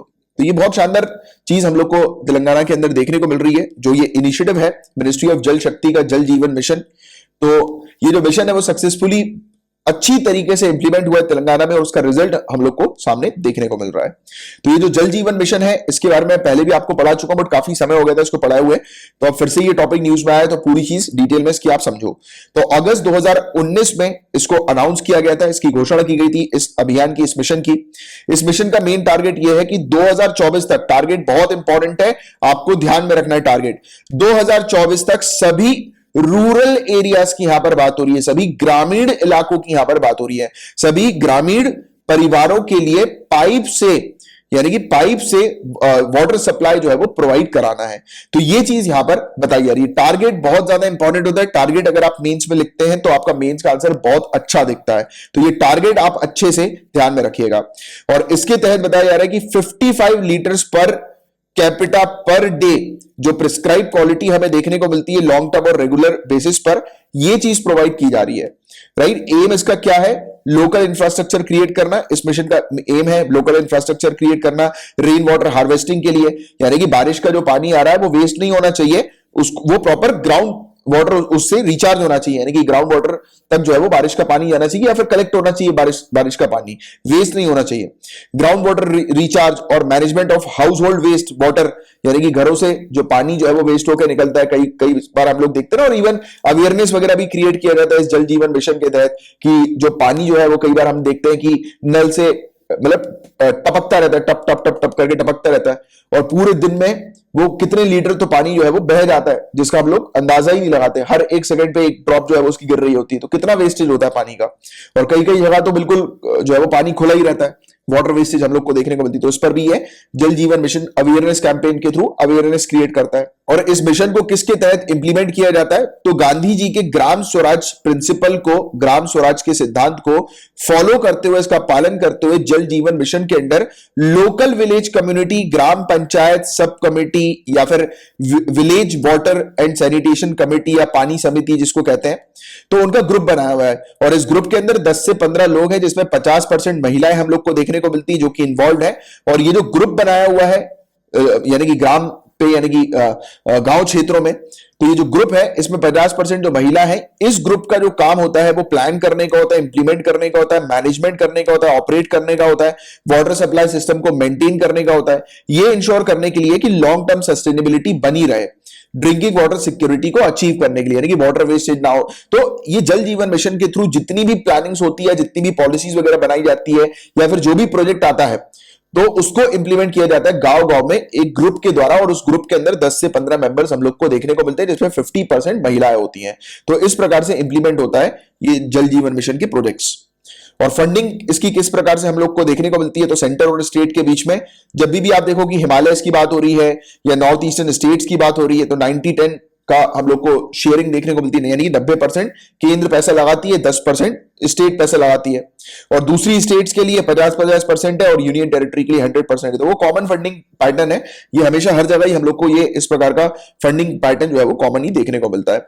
और सेंट्रल फंडिंग जो होगी वो 50% होगी उन सिटीज के लिए जहां पर 1 लाख से कम की पॉपुलेशन है, 1/3 होगी उन सिटीज के लिए जहां पर 1 लाख से 10 लाख की पॉपुलेशन है, और 25% होगी उन सिटीज के लिए जहां पर मिलियन प्लस की पॉपुलेशन है, 10 लाख से ज्यादा की पॉपुलेशन। तो ये भी एक कॉमन शेयरिंग फंडिंग पैटर्न हम लोग को देखने को मिलता है, राइट। इसी प्रकार के पैटर्न का उपयोग हर जगह, हर स्कीम में, हर पॉलिसीज में आपको मैक्सिमम देखने को मिलेगा ही। और ये मिशन की आवश्यकता और इसका महत्व हम लोग को क्या देखने को मिलता है, तो इंडिया जो है गाइस, ये 16% मतलब पूरे दुनिया भर की जो पॉपुलेशन है वो इंडिया के अंदर रिसाइड करती है, और ओनली 4% फ्रेश वाटर ही रिसोर्स है, यानी कि विश्व की 16% आबादी जो है वो भारत में हम लोग को देखने को मिलती है। लेकिन विश्व के मीठे पानी यानी कि फ्रेश वाटर रिसोर्स जो है, यानी कि जो पानी पीने लायक हम लोग को देखने को मिलता है, तो उसके रिसोर्स की मात्रा मात्र 4% ही हमें देखने को मिलती है। और पीने के पानी को उपलब्ध कराने में जो भूजल स्तर जो हम लोग को देखने को मिलता है, यानी कि ग्राउंड वाटर जो हम लोग को देखने को मिलता है, ग्राउंड वाटर का लेवल, तो वो कम होता जा रहा है। और इसकी शिकायतें आपने ऑलरेडी न्यूज में कई बार देखी होगी। जैसे कि हम लोग अगर बात करें तिरुपति की, तो तिरुपति में एक बहुत बड़ी न्यूज हम लोग को देखने को मिली थी, ये सामने आई थी कि तिरुपति के अंदर हर 3 दिन में 1 दिन पानी आता है। हरियाणा के अंदर हमने देखा कि ग्राउंड वाटर लेवल जो है वो काफी नीचे चला गया, डिप्लीट हो गया, कम हो गया, राइट। तो ऐसी समस्या है, ओवर एक्सप्लॉइटेशन हो रहा है, यानी कि वाटर का वेस्टेज वगैरह जो होता है हो रहा है, वाटर क्वालिटी जो है वो खराब होती जा रही है। क्लाइमेट चेंज के कारण भी हम लोग को बहुत सारे इश्यूज देखने को मिल रहे हैं। टेम्परेचर लेवल इंक्रीज हो रहा है, टेम्परेचर लेवल जब इंक्रीज होता है तब क्या होता है, गर्मी बढ़ती है। और आपने क्या देखा है कि गर्मी जब पानी के ऊपर पड़ेगी तो क्या होगा, इवेपोरेशन होगा, तो पानी जो है वो ऊपर चला जाएगा। तो ये सब इश्यूज भी हम लोग को इस प्रकार के देखने को मिल रहा है। तो ये सब चिंता वाली बातें हैं, और it is an urgent requirement है पानी को बचाना, पानी को कंजर्व करना हमारे देश में, क्योंकि ग्राउंड वाटर लेवल जो है वो हमारे देश का डिक्रीज होता जा रहा है, और डिक्रीज होता जाएगा तो लोग जो है वो पानी के लिए तरसेंगे, जो कि आज की डेट में कई जगह पर ऐसी समस्या देखने को मिलती है। लोगों को पीने तक का साफ पानी, यानी कि अच्छा पानी, वाटर क्वालिटी, अच्छी वाटर क्वालिटी का पानी आज की डेट में लोगों के लिए कई जगह पर अवेलेबल नहीं है, राइट। तो ये सब इशू है, और इसलिए जल जीवन मिशन जो है वो फोकस करता है इंटीग्रेटेड डिमांड और सप्लाई मैनेजमेंट ऑफ वाटर के ऊपर, यानी कि पानी का जो है, पानी की जो मांग और उसकी आपूर्ति जो है वो प्रॉपर तरीके से उसको मैनेज किया जाए, उस पर ध्यान केंद्रित करता है ये, राइट, जल जीवन मिशन। तो ये चीज हम लोग को इस मिशन के अंदर देखने को मिलती है, जिसके बारे में आपको अच्छा आइडिया होना चाहिए, राइट। तो ये टॉपिक जो है वो प्रीलिम्स पॉइंट ऑफ व्यू से भी बहुत इंपॉर्टेंट है और मेंस पॉइंट ऑफ व्यू से भी बहुत इंपॉर्टेंट है, क्योंकि वाटर कंजर्वेशन एक इंपॉर्टेंट टॉपिक है गाइस। गाइस अब कहीं पर लिख लो आप फटाक से 13 सितंबर 2020 लिख लो, और आप लिख लो 21 नवंबर Iran nuclear deal. Iran nuclear deal 21 नवंबर 2020, ठीक है। ये दो चीज आप लिखो। इन दोनों पर्टिकुलर लेक्चर पे जाकर, इन दोनों दिन के लेक्चर पे जाकर 13 सितंबर को आपको इंटरनेशनल एटॉमिक एनर्जी एजेंसी के बारे में मिल जाएगा टॉपिक, या पढ़िएगा। और 21 नवंबर को आपको मिल जाएगा ईरान न्यूक्लियर डील के बारे में, या फिर न्यूक्लियर डील 2015 के बारे में आपको ये टॉपिक मिल जाएगा। तो मैंने दोनों टॉपिक्स काफी ज्यादा डिटेल में एक्सप्लेन किए हुए हैं, और ये रिपीटेड टॉपिक है, ये हमें फिर से देखने को मिल रहा है। अभी हुआ ये है कि इंटरनेशनल एटॉमिक एनर्जी एजेंसी के चीफ का कहना है कि इनको 3 महीने का टेम्पररी सोल्यूशन मिल गया है, जिसके चलते IAEA मॉनिटर कर सकती है ईरान में, राइट, मॉनिटरिंग एक्टिविटीज कंडक्ट कर सकती है। जब आप ईरान न्यूक्लियर डील के टॉपिक को जब आप पढ़ेंगे, तब आपको क्लैरिटी हो जाएगी कि अभी ईरान ने जो है वो मना करके रखा हुआ है कि ईरान जो है वो अलाउ नहीं करेगा USA को या IAEA को कि ईरान में आकर वो मॉनिटरिंग वगैरह करे। और ईरान अभी फोकस कर रहा है कि ये अपने यूरेनियम को जो है वो और बढ़ा देगा, यूरेनियम एनरिचमेंट को और बढ़ा देगा, यानी कि ये न्यूक्लियर बॉम्ब्स को बनाने की एक्टिविटी अपनी शुरू कर देगा। तो ये चीज जो है वो ईरान का कहना था, और ईरान ने जो है वो रोक लगा के रखी हुई। ईरान का कहना ये है कि जब तक, यानी और इवन इसने अपने दिसंबर में एक कानून भी पास कर दिया था कि जब तक अमेरिका ईरान पर लगाए गए प्रतिबंध को समाप्त नहीं करता, यानी कि जो सैंक्शन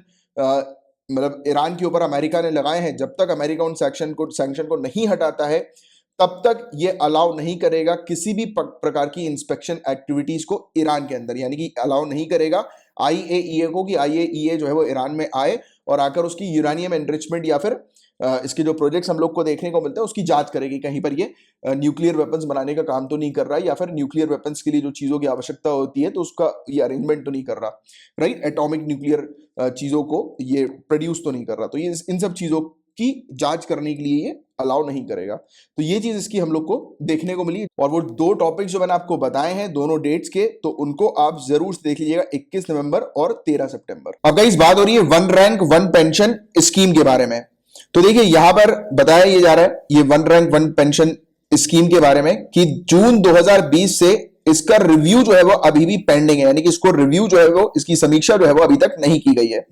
और ये इशू जो है वो अभी रिसेंटली पार्लियामेंट्री पैनल मीटिंग के दौरान जो है वो डिस्कस किया गया था।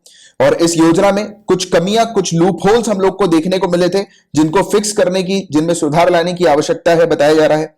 और रक्षा मंत्री, डिफेंस मिनिस्टर जो है, उनके द्वारा इस मुद्दे की जांच करने और योजना का फिर से, यानी कि उसको रिव्यू करने के संबंधी तौर तरीके हेतु सुझाव देने के लिए एक समिति का गठन किया गया था, यानी कि एक कमेटी भी इसके लिए बनाई गई थी, जो कि इस पूरे जो लूप होल्स इसके अंदर जो है, इश्यूज जो इसके अंदर है, उसको रिव्यू करेंगी, उसको रिवाइज करेंगी, उसको चेक करेंगी, देखेंगी, राइट, कि क्या क्या कमियां है और उसको कैसे रिजॉल्व कर रहा है, तो उस पर वो काम करेंगी, राइट। बट अभी तक एज सच इसका कोई अनाउंसमेंट, यानी कि इस कमेटी का एज सच कोई अनाउंसमेंट जो है वो नहीं हम लोग को देखने को मिला, राइट।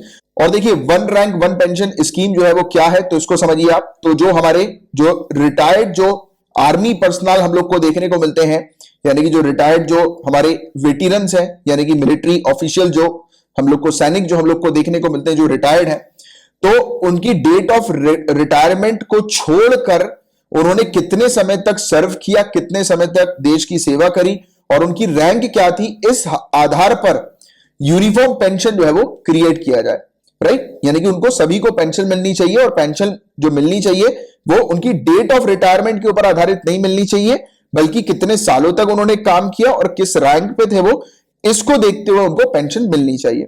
और गवर्नमेंट ऑफ इंडिया ने इसको मतलब काफी लंबे समय से डिमांड थी वेटरन्स की, यानी कि सैनिकों की काफी लंबे समय से जो है वो डिमांड थी, मांग कर रहे थे। तो उसको देखते हुए सरकार ने नवंबर 2015 में इस चीज को लागू किया था और कहा था कि हर 5 साल में इसको रिवाइज किया जाएगा, इसको रिव्यू किया जाएगा। और आर्म फोर्सेस पर्सनल जो है, जो रिटायर्ड हुए हैं 30 जून 2014 तक, तो उन्हीं को जो है वो इसके तहत कवर किया गया है।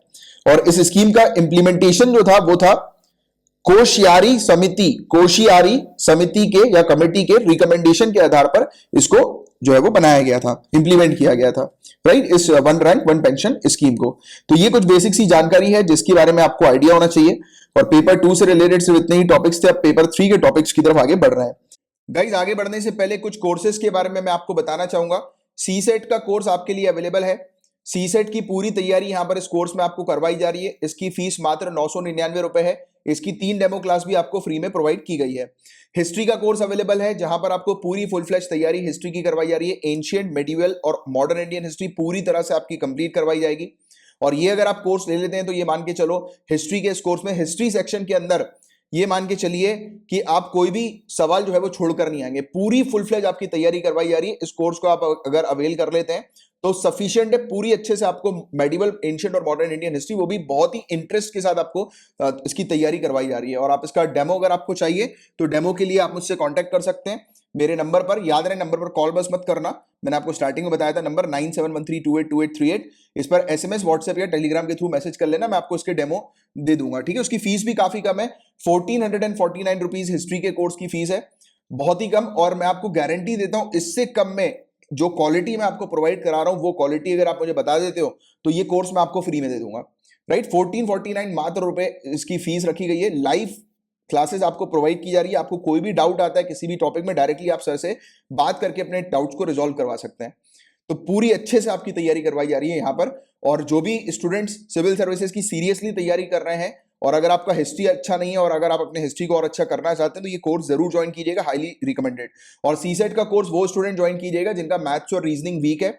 अगर आपका मैथ्स और रीजनिंग वीक है या फिर आप 5 साल के प्रीवियस ईयर के क्वेश्चन पेपर उठा के देखिए, आप अगर सीसेट को क्वालिफाई नहीं कर पा रहे हो, क्वालिफाइंग मार्क्स नहीं लेकर आ पा रहे हो, तो फिर आप इस कोर्स को जरूर ज्वाइन कर लेना, क्योंकि इस कोर्स को कंप्लीट करने के बाद आप सीसेट को आराम से क्वालिफाई कर जाओगे। That is 100% guarantee assured.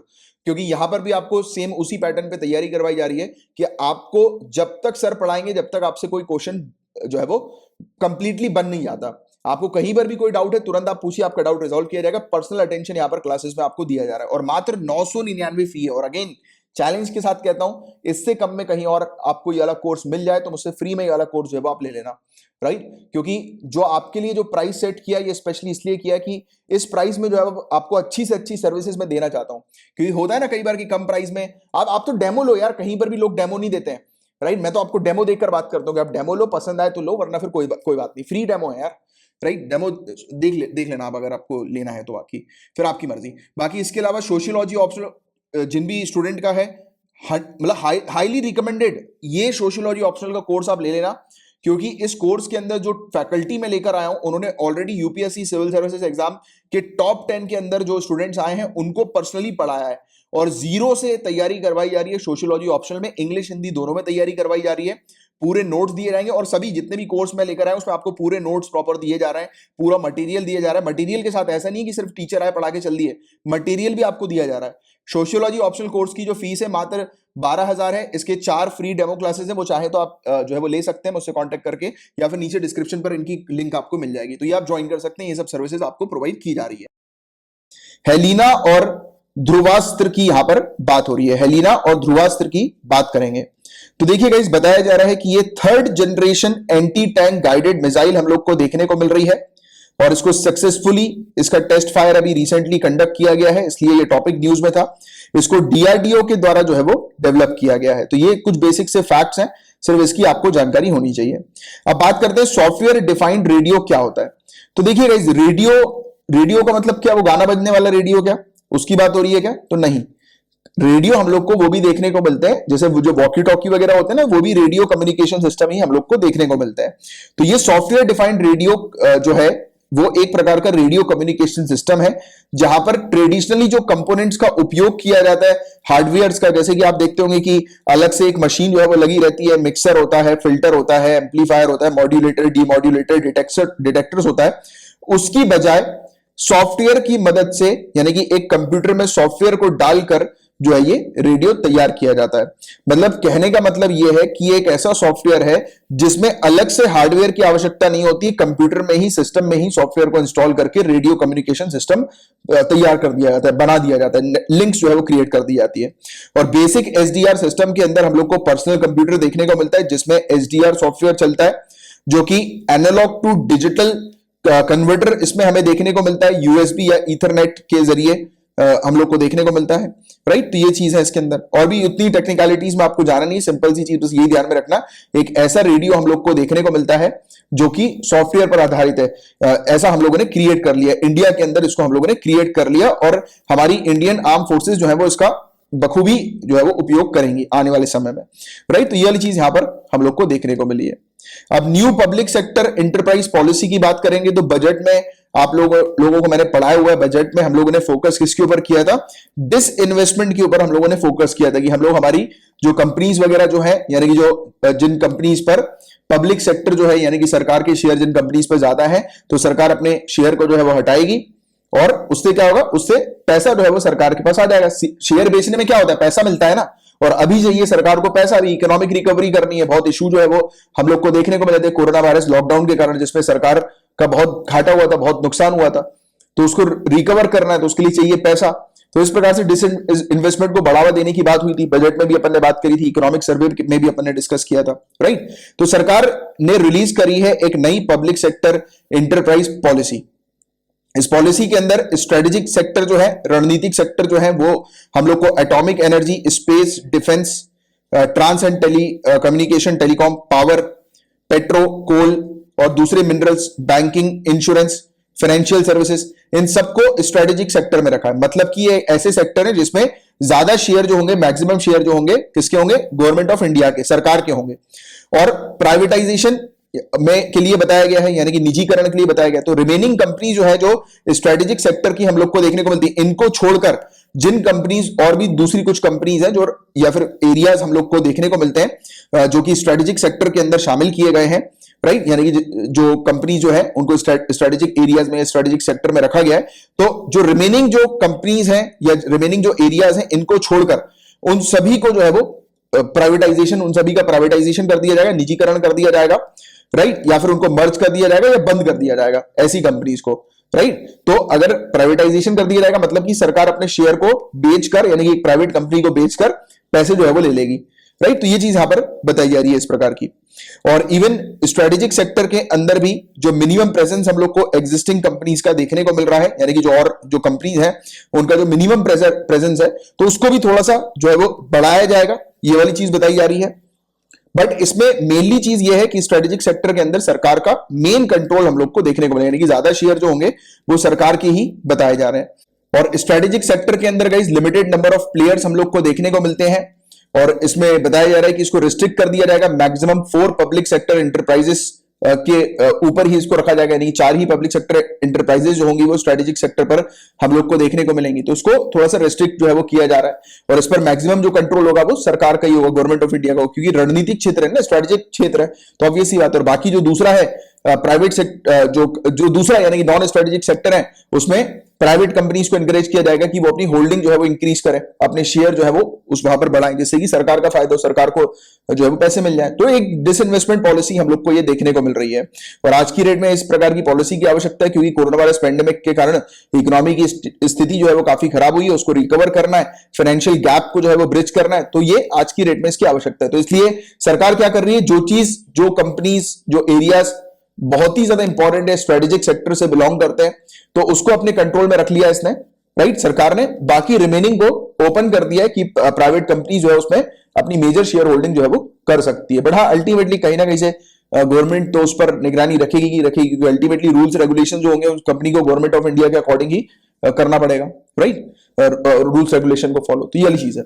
Discuss करेंगे कैर्न एनर्जी के बारे में। कैर्न एनर्जी करके एक कंपनी हम लोग को देखने को मिलती है। हुआ ये था, इंडिया के बीच में और इस कंपनी के बीच में, कैर्न एनर्जी के बीच में हम लोग को एक विवाद देखने को मिला था, और विवाद जो था वो इंटरनेशनल ट्राइब्यूनल में, इंटरनेशनल कोर्ट में जो है वो चल रहा था, और इंटरनेशनल कोर्ट ने फैसला जो सुनाया था वो कैर्न एनर्जी के फेवर में फैसला सुनाया था, और इंडिया को कहा था कि इंडिया को कैर्न एनर्जी को 1.4 बिलियन यूएस डॉलर देने होंगे, राइट। तो ये चीज थी, यानी कि इंडिया केस हार गई थी इस इंटरनेशनल कोर्ट के अंदर। कुल मिला के एक बात आपको, इस टॉपिक को मैं ऑलरेडी एक्सप्लेन कर चुका हूं। 26 दिसंबर 2020 के लेक्चर में आप जाइएगा, यूट्यूब के सर्च कॉलम पे लिखिएगा 26 दिसंबर 2020, उसके आगे लिख देना मेरा नाम, राइट, KAML जो भी सर्च लिस्ट पे आपका पहला वीडियो आएगा वो अपना 26 दिसंबर का ये लेक्चर आएगा। इस लेक्चर के सबसे आखिरी टॉपिक पे चले जाना। सबसे आखिरी टॉपिक आपको कैसे मिलेगा, नीचे डिस्क्रिप्शन को देख लेना, यानी कि डिस्क्रिप्शन होता है ना लेक्चर के नीचे जो डिस्क्रिप्शन रहता है उस पर क्लिक करना, पूरा डेटा जो है वो सामने खुलकर आ जाएगा, वहां पर देख लेना, इंडेक्स आपको मिल जाएगा। आप वहां पर सबसे आखिरी टॉपिक पर चले जाइए। सबसे आखिरी टॉपिक में मैंने पूरी डिटेल में इसकी केस स्टडी जो है वो करवाई हुई है, इसको जरूर जाकर एक बार देख लेना, आपको पूरा केस समझ में आ जाएगा, इंडिया और इस कंपनी के बीच में क्या मामला था पूरा। ठीक है, तो इसको जरूर आज ही आप जाकर देख लीजिएगा, और जो भी मैं आपको टॉपिक्स देता हूं उसको आज के दिन ही आपको कवर करना है। ठीक है गाइस, अब अपन डिस्कस करेंगे पी नोट्स के बारे में। पी नोट्स जिसको पार्टिसिपेटरी नोट्स कहा जाता है। तो सबसे पहले इसको समझते हैं, इसकी डेफिनेशन समझते हैं पार्टिसिपेटरी नोट्स की।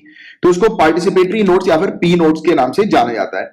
ये बेसिकली एक फाइनेंशियल इंस्ट्रूमेंट होता है। ठीक है, ध्यान से सुनना, ये एक फाइनेंशियल इंस्ट्रूमेंट होता है जिसको एक रजिस्टर्ड फॉरेन इंस्टीट्यूशनल इन्वेस्टर के द्वारा जो है वो इशू किया जाता है। राइट, और किस पर्पस के लिए इशू किया जाता है कि इसकी मदद से ओवरसीज इन्वेस्टर जो होते हैं, जो कि इंडिया के अंदर इन्वेस्ट करना चाहते हैं, हमारे इंडियन स्टॉक मार्केट्स में इन्वेस्ट करना चाहते हैं, बिना अपने आप को रजिस्टर किए सेबी के साथ, जो कि हमारी मार्केट रेगुलेटर हमें देखने को मिलती है, securities and exchange board of India. Right, तो बिना सेबी के साथ रजिस्टर किए कोई इन्वेस्टर अगर इंडिया में इन्वेस्ट करना चाहते हैं तो वो पार्टिसिपेटरी नोट्स के थ्रू इन्वेस्ट कर सकते हैं। और आसान भाषा में इस पूरी चीज को मैं आपको समझाऊं तो सिंपल सी चीज आप ध्यान में रखना, ये जो फॉरेन इंस्टीट्यूशनल इन्वेस्टर जो होते हैं ये मिडिल मैन का काम करते हैं, मीडिएटर का काम करते हैं। जैसे कि कोई फॉरेनर है, उसको इंडियन स्टॉक मार्केट के अंदर जो है वो इन्वेस्टमेंट करना है, पैसा लगाना है, ठीक है, इंडियन स्टॉक मार्केट में। तो ये क्या करेंगे, डायरेक्टली जो है ये पैसा नहीं लगा पाएंगे, डायरेक्टली लगाना होगा तो इनको सेबी के साथ जो है वो रजिस्टर करवाना होगा। तो ये क्या करते हैं, ये अपना पैसा जो है वो यहां पर देते हैं फॉरेन इंस्टीट्यूशनल इन्वेस्टर को, और फॉरेन इंस्टीट्यूशनल इन्वेस्टर जो है वो फॉरेनर्स के बिहाफ में पैसा लगाता है। क्यों, अब ये फॉरेन इंस्टीट्यूशनल इन्वेस्टर्स क्यों बीच में आते हैं, तो देखो कहीं ना कहीं ये एक प्रकार की इन्वेस्टर्स को सेफ्टी प्रोवाइड कराते हैं। कैसी सेफ्टी प्रोवाइड कराते हैं, जैसे कि मैं हूं, मुझे अगर किसी फॉरेन कंट्री में पैसा अपना लगाना, इन्वेस्ट करना है, तो एक पॉइंट ऑफ टाइम में मेरे माइंड में डर आएगा कि नहीं आएगा कि अरे यार वहां पर मेरा पैसा डूब गया तो क्या करूंगा मैं। राइट, कौन है मेरा पैसा बचाने के लिए, कौन रिस्पॉन्सिबिलिटी लेता है कि मेरा पैसा जो है वो डूबेगा नहीं, तो वो ये काम कर देता है। राइट, ये मीडिएटर। तो इस मीडिएटर के माध्यम से जो है वो जो ओवरसीज इन्वेस्टर्स वगैरह जो होते हैं वो इंडिया के स्टॉक मार्केट में इन्वेस्टमेंट करते हैं। राइट, इस पे कुछ पॉइंट्स हैं जिसको आपको ध्यान में रखना है, जैसे कि पी नोट जो है ये ऑफशोर डेरिवेटिव इन्वेस्टमेंट हम लोग को देखने को मिलते हैं, जिसमें इक्विटी शेयर्स होता है, डेट सिक्योरिटीज वगैरह जो होती हैं, अंडरलाइंग एसेट्स वगैरह, राइट, बॉन्ड्स वगैरह होगा, ये सब चीजें। तो ये हम लोग को देखने को मिलता है। जैसे कि किसी कंपनी के शेयर्स वगैरह जो होते हैं ना, तो वो फॉरेन इन्वेस्टर जो होता है वो किसी कंपनी के शेयर्स वगैरह परचेज कर सकते हैं इस पार्टिसिपेटरी नोट्स के थ्रू, पी नोट्स के थ्रू। ठीक है, ये लिक्विडिटी प्रोवाइड कराता है इन्वेस्टर्स को, जैसे कि उनको अपने शेयर्स वगैरह बेचने, अपनी ओनरशिप यानी कि ट्रांसफर करनी है, तो आसानी से उनकी ओनरशिप ट्रांसफर हो जाती है, उनको पैसा मिल जाता है। तो इसलिए इनके लिए काफी ज्यादा आसान होता है शेयर्स वगैरह परचेज करने। नहीं, कभी भी इनको जैसे होता है ना कि हम लोग कभी भी चाहे तो शेयर्स बेचकर पैसे जो है वो उठा सकते हैं, पैसे जो है वो ले सकते हैं स्टॉक मार्केट के अंदर से। तो वैसे ही FII के माध्यम से फॉरेन इन्वेस्टर्स भी अपने शेयर्स को जो भी उन्होंने परचेज किए होते हैं वो बेच सकते हैं। राइट, तो ये उनके लिए काफी अच्छा होता है और इसलिए एक आसान प्रक्रिया होती है इन्वेस्टमेंट करने की, इसलिए वो इस प्रकार से इंडिया में इन्वेस्टमेंट करते हैं। और FII जो है गाइस, ये अपनी रिपोर्ट्स सभी इन्वेस्टमेंट से रिलेटेड सेबी को प्रोवाइड कराती है हर क्वार्टर में, बट वो अपने यानी उनको जरूरत नहीं पड़ती कि अपने हर एक इन्वेस्टर की जो है वो डिटेल्स पहुंचाना है। मतलब कि मोटे मोटे तौर पर FII के अंदर जो भी इन्वेस्टर इन्वेस्ट करते हैं उनकी डिटेल जो है वो सेबी तक नहीं पहुंचती। बट हाँ, ऐसा नहीं है कि कोई भी डिटेल पहुंचेगी नहीं, बट अगर कभी सेबी चाहे तो वो FII से डिटेल्स भी निकलवा सकती है। ऐसा कोई बाउंडेशन नहीं है कि FII उनको कोई डिटेल नहीं देगी, वो तो सिर्फ डिटेल जो है वो डिस्क्लोज नहीं की जाती, बट रिपोर्ट वगैरह तो दी जाती है ना। बट इस रिपोर्ट में इंडिविजुअल इन्वेस्टर्स वगैरह की जो है वो डिटेल्स नहीं मेंशन यहां पर होती है। राइट, तो ये वाली चीज भी है, ये वाला भी एक क्लॉज है जिसके बारे में आप लोग को जनरल जानकारी होनी चाहिए। और अभी ये पी नोट्स का टॉपिक हमें न्यूज में क्यों देखने को मिल रहा है, तो इसको समझते हैं। तो पार्टिसिपेटरी नोट्स जो ओवरसीज डेरिवेटिव्स इंस्ट्रूमेंट जो हम लोग को देखने को मिलते हैं, जिसके बारे में मैंने भी आपको समझाया। तो अभी हुआ क्या है गाइस, एकदम से इनकी कीमतें, इनके प्राइसेस जो है वो बढ़ गए, यानी कि एकदम से इन्वेस्टमेंट जो है वो बढ़ता हुआ हम लोग को नजर आ रहा है। राइट, कि जो लोगों ने इन्वेस्टमेंट किया था उसका अमाउंट एकदम से ज्यादा बढ़ गया है। और आउटस्टैंडिंग पार्टिसिपेटरी नोट जो है वो 31 मंथ हाई हम लोग को नवंबर में देखने को मिला था, राइट। और ये चीज यहां पर बताई जा रही है, इस चीज को लेकर जो है वो कंसर्न हम लोग को, चिंताएं हम लोग को देखने को मिल रही है, राइट। तो कि एकदम से ये कैसे बढ़ गया, कैसे क्यों एकदम से फॉरेनर जो है वो उन्होंने इन्वेस्टमेंट करना शुरू कर दिया। तो अब ध्यान से सुनना, वर्ष 2008 से पहले, 2008 से पहले इस प्रकार के जो इंस्ट्रूमेंट्स हम लोग को देखने को मिलते हैं, राइट, उनका दुरुपयोग होने से, राइट, एक चिंता हम लोग को देखने को मिली थी। इंडिया के अंदर काफी मतलब इश्यूज भी हम लोग को सामने नजर आए थे, क्योंकि इसमें प्रॉब्लम क्या होती है कि पार्टिसिपेटरी नोट जो है वो मैंने भी आपको समझाया, इसलिए पहले पार्टिसिपेटरी नोट समझा दी जिससे कि आपको एक अंडरस्टैंडिंग बिल्डअप हो जाए। तो उस पार्टिसिपेटरी नोट्स के अंदर हमारी सेबी को पता नहीं लगता है कि किसने कितना क्या इन्वेस्टमेंट किया, राइट। तो ये भी एक इसकी एनोनिमिटी जो हम लोग को देखने को मिलती है कि इसमें नाम वगैरह मेंशन नहीं होता पार्टिसिपेटरी नोट्स में, तो जिसमें एक्चुअल में पता नहीं लगता हमारी रेगुलेटर को यानी कि हमारी सेबी को कि उसका ओनर जो है वो कौन है और किस रूट से जो है वो पैसा आ रहा है। कहीं इसमें राउंड ट्रिप फंड तो नहीं हो रहा। राउंड ट्रिप फंड का मतलब क्या होता है, जैसे कि काफी सारे लोग क्या करते हैं, इलीगल एक्टिविटी में इन्वॉल्व होते हैं, वो हवाला के माध्यम के थ्रू पैसा जो है वो फॉरेन कंट्री में ट्रांसफर कर देते हैं। फिर उसके बाद वो क्या करते हैं, फॉरेन कंट्री के अंदर अपनी एक शेल कंपनी दिखा के, शेल कंपनी का मतलब आप लोग समझते होंगे, नहीं समझते तो आसान भाषा में समझाऊं कि वो कंपनी सिर्फ कागजों पे होती है। सिर्फ कागजों पे कंपनी होने का मतलब क्या है कि वो कंपनी एक्चुअल में एग्जिस्ट नहीं कर रही है, कागजों पे सिर्फ उसका ट्रांजैक्शन दिखाया जा रहा है और कागजों पे सिर्फ बताया जा रहा है कि उस कंपनी ने प्रॉफिट किया। इसका क्या मतलब हुआ, जैसे कि फॉरेन लैंड पर उन्होंने कागजों पर एक शेल कंपनी बनाकर उसका प्रॉफिट दिखाना शुरू कर दिया। मतलब कि जो उन्होंने इंडिया से जो काला पैसा फॉरेन कंट्री में भेजा था, राइट, हवाला के माध्यम के थ्रू, वो काले पैसे को इन्होंने फॉरेन कंपनी में व्हाइट मनी में कन्वर्ट कर दिया और वही पैसा जो है वो व्हाइट मनी करके इंडिया ले आया। तो ये है राउंड ट्रिप फंड्स, राइट, यानी कि गोल घुमाकर पैसा जो है वो इंडिया में आ रहा है। तो इसको लेकर बदनामियां भी हम लोग को काफी ज्यादा देखने को मिलती है कि इस प्रकार की एक्टिविटीज हम लोग को इंडिया में देखने को मिल रही है और कहीं ना कहीं ये मनी लॉन्ड्रिंग की एक्टिविटी में आ जाता है, राइट। मनी लॉन्ड्रिंग के लिए आप सभी लोग जानते हैं कि कौन सी बॉडी इन्वॉल्व है, कौन सी बॉडी इन्वॉल्व, बताओ कितनी बार अपन उस बॉडी के बारे में डिस्कशन कर चुके हैं। FATF, financial action task force. और इस चीज पर सेबी के द्वारा क्या चीज कहा गया है, तो सेबी ने कहा है कि चिंता करने वाली किसी को कोई जरूरत नहीं है। वो इसलिए नहीं है क्योंकि हमारी कंट्री के अंदर फॉरेन पोर्टफोलियो इन्वेस्टमेंट जो है वो मात्र 2% ही हम लोग को देखने को मिलता है। 2% की लिमिट है, उससे ऊपर हम लोग करते नहीं है। तो इसलिए अगर कोई भी पैसा भेज रहा है तो उस पैसे जो है वो कोई सामने वाले व्यक्ति जो है वो ज्यादा नहीं भेज पाएगा, राइट। तो वो लिमिटेशन उसमें होती है, तो उसमें कोई घबराने वाली बात नहीं कि काला पैसा जो है वो व्हाइट में कन्वर्ट हो रहा है। इस प्रकार की एक्टिविटी हम लोग को देखने को मिल रही है। तो सेबी ने बोला कि घबराओ मत। अब क्यों बोला सेबी ने घबराओ मत, और तो अपन ने तो बात कर ली कि 2% से ज्यादा एफपीआई जो है वो हमारी नहीं हम लोग को देखने को मिलती, तो ये तो सेबी ने अपना जवाब दे दिया। बट मेन मुद्दा क्या है कि प्राइसेस एकदम से क्यों बढ़ गया, उछाल एकदम से क्यों आ गया। तो देखो सिंपल सी चीज है, लॉजिकल अंडरस्टैंडिंग है। जैसे कि मैंने अगर किसी कंपनी में अपने शेयर्स डाले, अब वो कंपनी ने अच्छा मुनाफा कर लिया, प्रॉफिट कर लिया, वो कंपनी आगे बढ़ गई, तो ऑब्वियस सी बात है कि उसका शेयर भी तो महंगे हो जाएंगे ना। हुआ सिर्फ यहां पर यही है, स्टॉक कीमतों में उछाल आने के कारण मौजूदा पार्टिसिपेटरी नोट्स की जो कीमतें हैं उसमें भी वृद्धि, उसमें भी हम लोग को हाइक जो है वो देखने को मिला है, राइट। और इस फाइनेंशियल ईयर में फॉरेन पोर्टफोलियो इन्वेस्टमेंट जो हमें देखने को मिलता है, विदेशी पोर्टफोलियो निवेश जो हम लोग को देखने को मिलता है, उसमें भी भारी उछाल आ गया है, जिसमें अब तक का 2,42,000 करोड़ से अधिक का निवेश जो है वो हो चुका है। तो ये चीज यहां पर बताई जा रही है। तो और कुछ नहीं है इसमें, सिंपल सी चीज आपको समझनी थी। और मेनली इस टॉपिक के अंदर पार्टिसिपेटरी नोट्स क्या होता है उसकी आपको मेनली अंडरस्टैंडिंग होनी थी। होपफुली आपको ये वाला टॉपिक, ये वाला टर्म जो है वो समझ में आ गया होगा। हालांकि पार्टिसिपेटरी नोट्स के बारे में मैं पहले भी आप लोग को कवर करवा चुका हूं।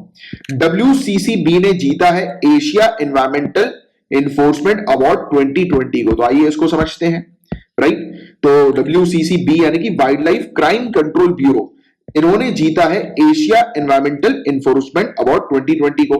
अवार्ड दिया गया है यूनाइटेड नेशन एनवायरमेंट प्रोग्राम के द्वारा। WCCB जो है उसको ये अवार्ड 3 साल में 2 बार मिल चुका है।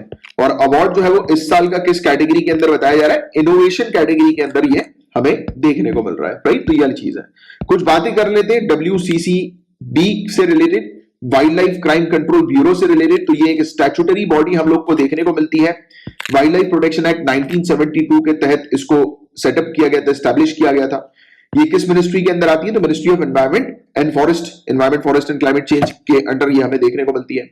इसका काम क्या हम लोग को देखने को मिलता है कि इसका नाम क्या है, wild life crime control bureau. तो नाम से ही समझ में आ जाना चाहिए इसका काम, कि जो हम लोग को जंगल वगैरह में जो क्राइम्स वगैरह देखने को मिलते हैं तो उनको रोकने का इसका काम होता है। किस प्रकार के क्राइम्स होते हैं तो आप सभी लोग वाकिफ हैं, जैसे कि जो स्पीसीज जो होती हैं, राइट, जो एक्सटेंट एक्सटेंट तो नहीं बोलेंगे, यानी कि जो स्पीसीज जिनकी कगार जो है वो काफी तेजी से कम होती जा रही है, वल्नरेबल स्पीसीज जो हम लोग को देखने को मिलती है, एंडेंजर्ड स्पीसीज जो हम लोग को देखने को मिलती है, राइट, तो उनकी जो स्मगलिंग होती है, उनको उनका जो शिकार होता है, उनको जो मारा जाता है, इन सब चीजों को रोकना, राइट। फॉरेस्ट एरिया के अंदर कई बार हम लोग देखते हैं कि कुछ क्रिमिनल्स वगैरह जो है वो अपना गढ़ वहां पर क्रिएट कर देते हैं स्मगलिंग को बढ़ाने के लिए, स्मगलिंग पर्पस के लिए, तो उसको रोकना। तो ऐसी चीजों को, वाइल्ड लाइफ क्राइम जो होते हैं उनको रोकने का इसका मेनली काम होता है। इसका हेडक्वार्टर हमें न्यू दिल्ली में देखने को मिलता है। इसके जो रीजनल ऑफिस है ये दिल्ली, कोलकाता, मुंबई, चेन्नई, जबलपुर में है। और ये वाला जो टॉपिक है गाइस, ये आपके प्रीलिम्स के लिए बहुत इंपॉर्टेंट है, क्योंकि आप लोग जानते हैं कि आपका जो प्रीलिम्स होता है, लॉजिकली चीज आप लोग को पता होनी चाहिए, आपका जो प्रीलिम्स होता है वो सिविल सर्विसेज के लिए भी होता है और फॉरेस्ट सर्विसेज के लिए भी होता है, सेम एक ही पेपर होता है। तो सिविल सर्विसेज की जानकारी तो जो है वो हासिल मतलब टेस्ट कर ही लेंगे, राइट, पेपर में। बट क्या होता है कि फॉरेस्ट सर्विसेज के जो एस्पिरेंट्स हैं, स्टूडेंट्स हैं, उन लोगों को भी तो टेस्ट करना है ना कि उनको भी फॉरेस्ट के बारे में नॉलेज है कि नहीं है। तो इस प्रकार की जो बॉडी जब भी आती है ना न्यूज में, तो उसको थोड़ा सा देखना जरूरी होता है। इसलिए तो एनवायरमेंट का टॉपिक जो है वो स्टूडेंट्स काफी डिटेल में पढ़ते हैं, क्योंकि उनको पता होता है कि प्रीलिम्स को क्रैक करना है, तो एनवायरमेंट पोर्शन को भी बिल्कुल छोड़ना नहीं है, राइट। तो ये वाली चीज है। तो रीजनल ऑफिस इसके कहा गया है दिल्ली, कोलकाता, मुंबई, चेन्नई, जबलपुर में हमें देखने को मिलते हैं। और इन्होंने डेवलप किया है एक online wild life crime database management system को, जिसके थ्रू ये टारगेट करते हैं कि जितने भी वाइल्ड लाइफ क्राइम्स पूरे इंडिया के अंदर हो रहे हैं उसके डेटा रियल टाइम पर मिले और रियल टाइम पर उसकी एनालिसिस जो है वो कंडक्ट की जा सके। इस प्रकार का जो ये ऑनलाइन सिस्टम है, इसका उपयोग जो है वो बहुत सारे ऑपरेशंस के अंडर किया गया, जैसे कि operation save Kurma, Thunderbird, right, wild net operation, lest now, बिरबिल, थंडरस्टॉर्म, लेट्स नाउ 2। तो ये सब के अंदर हम लोग को देखने को मिला किया गया। और इन सब ऑपरेशन के कारण भारी मात्रा में टाइगर्स, लेपर्ड्स जो हम लोग को देखने को मिलते हैं उनको सीज किया गया, उनकी स्किन, उनके बोन्स को, राइनो के हॉर्न्स वगैरह, जो राइनोसोरस जो होता है ना, उनकी सींग वगैरह को सीज किया गया।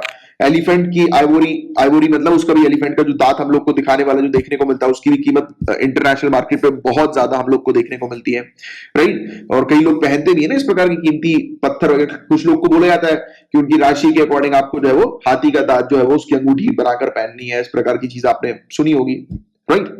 तो ये सब चीजें, तो उसके कारण से स्मगलिंग बहुत ज्यादा होती है ऐसी चीजों की, तो उसको रोक लगाने का इनका काम होता है। और इनके काफी सारे ऑपरेशन है इस प्रकार के वाइल्ड लाइफ क्राइम को रोकने के लिए, राइट। तो ये था गाइस पूरा ओवरऑल टॉपिक। होपफुली आपको पूरी चीज अच्छे से क्लियर हो गई होगी। गाइस अब बात हो रही है ब्लैक फुटेड फेरेट के बारे में, काले पैर वाला गंध बिलाव के बारे में बात हो रही है। तो ये हम लोग को एक स्पीसीज देखने को मिलता है। तो हाल ही में अमेरिका के जो साइंटिस्ट हम लोग को देखने को मिलते हैं, उनके वैज्ञानिकों ने काफी लंबे समय से मृत जंगली जानवर जो है जो मर रहे थे, राइट, वाइल्ड एनिमल्स जो मर रहे थे, तो उनके जो सेल्स हैं, उनकी जो कोशिकाएं जो हम लोग को देखने को मिलती है, उसका उपयोग करके एक लुप्त प्राय काले पैर वाले नेवले की प्रजाति के जीव गंध बिलाव यानी कि फेरेट का सफलतापूर्वक क्लोन तैयार कर लिया है। बहुत ही ज्यादा इंपॉर्टेंट ये टॉपिक है। क्लोन तैयार कर लिया मतलब समझ रहे हो आप इस बात को कि जेनेटिक इंजीनियरिंग का इस प्रकार से उपयोग किया गया है कि एक नया यानी कि जो प्रजाति लुप्त हो गई थी उसकी डेड बॉडी से उसका क्लोन तैयार कर डाला, यानी कि मतलब मरी हुई जो प्रजाति है, मरी हुई जो स्पीसीज है, उसको वापस लाने का ये एक तरीका जो है वो निकाल डाला। बहुत ही ज्यादा बड़ी बात है ये स्पीसीज जो है वो नॉर्थ अमेरिका की एक लौती नेटिव फेरेट हम लोग को देखने को मिलती है। अमेरिका की ये नेटिव है, यानी कि सिर्फ यहीं पर ही पाई जाने वाली ये प्रजाति है। और अमेरिका में ये पहली बार किसी भी मूल निवासी लुप्तप्राय प्रजाति का क्लोन हम लोग को देखने को मिल रहा है। बहुत ही बड़ी न्यूज़ है, बहुत ही इंपॉर्टेंट न्यूज़ है, जिसके बारे में आपको अच्छे से पता होना चाहिए कि अमेरिका में इस प्रकार की चीज जो है वो साइंटिस्ट रिसर्चर ने कर डाली, एक स्पीसीज का क्लोन तैयार कर डाला। स्पीसीज का नाम आपको पता होना चाहिए। अब आपको गाइस लाइन ऑफ क्रेडिट के कॉन्सेप्ट को समझाता हूं। हालांकि इस टॉपिक को भी एक्सप्लेन कर चुका हूं और फिर भी एक बार शॉर्ट में ये वाला टॉपिक एक्सप्लेन कर देता हूं, क्योंकि छोटा सा ही टॉपिक है, फटाफट आपको समझ में आ जाएगा। तो देखो, दो चीज होती है, ग्रांट इन एड होता है और दूसरा होता है लाइन ऑफ क्रेडिट। तो ग्रांट इन एड में क्या होता है, हम लोग क्या टारगेट करते हैं, जैसे कि कोई कंट्री जो है वो परेशानी में है तो हमने उठाया और उसको पैसा दे दिया, राइट। और ये जो ग्रांट इन एड जो होता है, इसका रिटर्न जो है वो हम लोग नहीं मांगते, मतलब कि हम लोगों ने जो है वो एड हेल्प जो है वो मदद जो है वो कर दी है कंट्री की। बट लाइन ऑफ क्रेडिट क्या होता है, एक कंट्री के बीच में लाइन ऑफ क्रेडिट का मतलब ये होता है कि एक कंट्री के साथ, जैसे कि इंडिया और मालदीव्स के बीच में एक हम लोग को defence line of credit agreement 50 million US dollar की कीमत का जो है वो साइन हुआ है, राइट। मतलब कि हम जो है वो डिफेंस पर्सपेक्टिव से मालदीव्स को 50 मिलियन यूएस डॉलर तक का सॉफ्ट लोन देंगे, यानी कि उसकी हम लोग 50 मिलियन यूएस डॉलर की मदद करेंगे, और ये जो मदद होगी ये लोन वाली मदद होगी। मतलब कि मालदीव्स को ये लोन इंडिया को वापस चुकाना होगा, राइट। तो ये चीज, बट हम लोग इस पर जो इंटरेस्ट लेंगे वो कंसेशनल इंटरेस्ट होगा, यानी कि सब्सिडाइज इंटरेस्ट आप कह सकते हो, कि कम रेट ऑफ इंटरेस्ट में हम लोग जो है, या फिर डिस्काउंटेड रेट ऑफ इंटरेस्ट में हम लोग जो है वो मालदीव्स की मदद करेंगे, इस प्रकार से उसको लाइन ऑफ क्रेडिट प्रोवाइड करा के। और इस प्रकार के लाइन ऑफ क्रेडिट जो होते हैं वो डेवलपिंग कंट्रीज को प्रोवाइड किए जाते हैं, जो कि डेवलपिंग कंट्री जो होती है या फिर जो बोरो कर रहा होता है तो उसको वापस रीपे करना होता है, राइट। तो ये वाली चीज है। और किसी भी पर्टिकुलर टाइम पीरियड के लिए वो जो है वो बोरो कर सकते हैं, उनको अपना इंटरेस्ट जो है वो मिनिमम इंटरेस्ट जो है, यानी कि जो भी डिस्काउंटेड रेट में इंटरेस्ट जो है बस वो चुकाना होता है, राइट। और टाइमली मिनिमम पेमेंट जो है वो करते रहना चाहिए, यानी कि इंटरेस्ट वगैरह चुकाते रहना चाहिए, और कितने भी टाइम के लिए जो है वो ये ले सकते हैं, उसमें कोई ऐसा टाइम लिमिट नहीं है। बट हाँ, प्रॉपर टाइम पर इंटरेस्ट जो है वो चुकाना है। जैसे कि बैंक्स वगैरह में होता है ना, बैंक के साथ आप डील कर सकते हो, जैसे बैंक से आपने 50 लाख का लोन लिया, उस पर जो भी, जैसे कि मान लेते हैं एग्जांपल के तौर पर कि 10% उस पर इंटरेस्ट जो है वो बैठ रहा है, तो आप अगर बैंक को हर महीने 50,000 रुपए देते रहो, या जो भी ईएमआई वो बैंक आपकी साइड करता है, जिस भी प्रकार की, जिस भी तरीके की, क्वार्टरली या हाफ ईयरली या जो भी, तो आप क्या कर सकते हो, आप उसको प्रिंसिपल अमाउंट मत दो, बट आप उसको इंटरेस्ट समय समय पर देते रहो, बैंक वाला आपको कभी परेशान नहीं करेगा। प्रिंसिपल जो है वो रखे रहने दो, सिर्फ इंटरेस्ट देते रहो। तो ऐसी भी डील्स हम लोग को कई बार देखने को मिल जाती है इस प्रकार की, राइट। तो वही चीज है यहाँ पे, ये वाली जो डील है वो इसी प्रकार की है, राइट। तो ये क्या है, borrower can access fund from the line of credit any time, कभी भी लाइन ऑफ क्रेडिट से बोरोवर जो है ये फंड को निकाल सकता है, as long as they do not exceed the maximum amount और क्रेडिट लिमिट, यानी कि क्रेडिट लिमिट जब तक नहीं बढ़ती है, यानी कि 50 मिलियन के अलावा 51 मिलियन जो है वो उसको नहीं मिलेगा। 50 मिलियन तक ये जितना भी पैसा चाहे उतना निकाल सकता है, राइट। और जो एग्रीमेंट में जो लिमिट जो है वो सेट की गई होती है उसके अकॉर्डिंग पैसा जो है वो निकाल सकता है, और जो भी और दूसरे जो एग्रीमेंट के अंदर और दूसरे पॉइंट्स या जो रिक्वायरमेंट्स वगैरह मेंशन होती है तो उसके अकॉर्डिंग या टर्म्स एंड कंडीशन के अकॉर्डिंग वो पैसा निकाल सकता है, राइट। और टाइमली मिनिमम पेमेंट बस उसको करते रहना होगा, मतलब कि मिनिमम कुछ इंटरेस्ट वगैरह या जो भी मतलब अमाउंट जो है वो डिसाइड किया होगा कि इतना भरते रहना है, तो भरते रहेगा तो भी कोई फर्क नहीं पड़ेगा, और वो कितने भी पीरियड ऑफ टाइम के लिए अपने पास रख सकता है, क्योंकि ये लाइन ऑफ क्रेडिट, यानी कि इस प्रकार की मदद जो है वो की जाती है, और कंसेशनल इंटरेस्ट रेट पे ये मदद की जाती है डेवलपिंग कंट्रीज की, ठीक है। तो ये वाली चीज है सिंपल सी, और कुछ नहीं है, राइट। तो ये वाली चीज आप थोड़ी सी ध्यान में रखिएगा। और मालदीव्स और इंडिया के बीच में लाइन ऑफ क्रेडिट देखने को मिला था, दैट्स व्हाई ये लाइन ऑफ क्रेडिट का टॉपिक न्यूज में था। अब गाइस बात करेंगे one nation one standard mission के बारे में। बहुत चल रहा है ये one nation one ration card, one nation one election. अब देखिए one nation one standard mission की यहाँ पर बात हो रही है, तो आइए इसको समझते हैं क्या है one nation one standard mission के बारे में। तो food and consumer affairs minister जो हमारे हैं पीयूष गोयल जी, इन्होंने अभी स्ट्रेस दिया है कि वन नेशन वन स्टैंडर्ड जो है वो लाने की आवश्यकता है, राइट। और हमारी कंट्री की जो टेस्टिंग लैब्स हम लोग को देखने को मिलती हैं, और वहां पर यूनिफॉर्मिटी लाई जाए प्रोडक्ट्स में, टेस्टिंग लैब की प्रोसेस जो है वो यूनिफॉर्म हो हमारी कंट्री में, हर एक जगह पर जहां पर भी टेस्टिंग लैब है तो पूरी यूनिफॉर्म प्रोसेस का वो इस्तेमाल करें, राइट। अलग अलग जगह पर अलग अलग प्रोसेस का इस्तेमाल ना किया जाए, राइट, एक जैसी प्रोसेस का इस्तेमाल किया जाए। तो इस पर बेसिकली जोर जो है वो दिया है यहां पर, तो ये चीज यहां पर बताई जा रही है, राइट। और प्रोडक्ट जो होनी चाहिए वो ग्लोबल स्टैंडर्ड के अकॉर्डिंग होनी चाहिए। क्यों ऐसी बात की जा रही है, प्रोडक्ट जो होनी चाहिए वो ग्लोबल स्टैंडर्ड के अकॉर्डिंग होनी चाहिए, तो इस पर थोड़ी सी चर्चा करते हैं। क्योंकि क्या होता है कभी कभी आर्टिकल के अंदर हिडन चीजें होती हैं, और हिडन चीजों में सिविल सर्विसेज काफी ज्यादा इंटरेस्टेड होती है, तो इस पर थोड़ी सी एनालिसिस करते हैं। तो जब प्रोडक्ट का स्टैंडर्ड, प्रॉपर स्टैंडर्ड होगा एक पर्टिकुलर प्रोडक्ट का, तो फायदा क्या होगा कि इंटरनेशनल मार्केट में आसानी से वो प्रोडक्ट जो है वो डिलीवर हो जाएगा, या आसानी से एक्सेप्ट कर लिया जाएगा। इसका मैं आपको आसान भाषा में एग्जांपल देता हूं यूएसए का। तो गाइस कोई भी प्रोडक्ट जब यूएसए में एंटर होता है तो उसको यूएसए के दरवाजे में रोक दिया जाता है। जैसे कि हमारी कंट्री में कोई भी प्रोडक्ट जब एंटर होता है तो हम उसको रोक देते हैं, चेक करते हैं प्रोडक्ट को, फिर उसके बाद उस पर कस्टम ड्यूटीज इंपोज करके उसको एंटर कर देते हैं। यूएसए क्या करता है, प्रोडक्ट को चेक करता है, कस्टम ड्यूटीज लेता है, चेक करता है कि वो प्रोडक्ट का प्रॉपर पेटेंट है कि नहीं, कहीं वो कोई किसी का डुप्लीकेट प्रोडक्ट तो नहीं आ गया, चेक करता है उस प्रोडक्ट की क्वालिटी ठीक है कि नहीं, क्वालिटी अश्योर्ड प्रोडक्ट है कि नहीं, चेक करता है कि उस प्रोडक्ट का प्रॉपर स्टैंडर्ड है कि नहीं, सील साइन ठप्पा प्रॉपर उसका लगा है कि नहीं, राइट। तो वो पूरी चीज चेक करने के बाद, पूरे लाइसेंसेस वगैरह देखने के बाद फिर प्रोडक्ट को एंटर करवाता है अपनी कंट्री के अंदर। ऐसा क्यों? इसको तो सिर्फ पैसे लेकर चले जाना चाहिए, क्योंकि अल्टीमेटली हम लोग यही बात करते हैं ना कि कस्टम ड्यूटी जो होती है वो एक कंट्री की रेवेन्यू होती है। तो ऐसा क्यों नहीं करता यूएसए? वो इसलिए नहीं करता क्योंकि कंट्री का बेसिकली कंट्री की एक रिस्पॉन्सिबिलिटी भी होती है, उसकी जवाबदारी भी होती है कि उस कंट्री के सिटीजन्स का वो ख्याल रखे। अब किसी कंट्री के अंदर कोई मतलब बेकार माल अगर एंटर हो रहा है और उस माल को कंज्यूम करके उस कंट्री के जो लोग हैं उनको वेरियस हेल्थ इश्यूज हो गए, या कुछ भी XYZ कोई भी प्रॉब्लम हो गई, या फिर उनको जो है वो सड़ा माल जो है वो दे दिया, तो कहीं ना कहीं उस कंट्री के सिटीजन्स कंप्लेन करेंगे कि ये प्रोडक्ट मार्केट में क्यों उतरने दिया, और उस कंट्री के सिटीजन्स को नुकसान हो रहा है। कोई गवर्नमेंट नहीं चाहती, या ऑल ओवर द वर्ल्ड कोई कंट्री नहीं चाहती कि उसके सिटीजन जो है वो किसी प्रकार की प्रॉब्लम फेस करें। और जब बात हो रही है यूएसए की, तो वो तो बहुत ही चीजों का ख्याल रखता है, क्वालिटी प्रोडक्ट्स का ख्याल रखता है, राइट।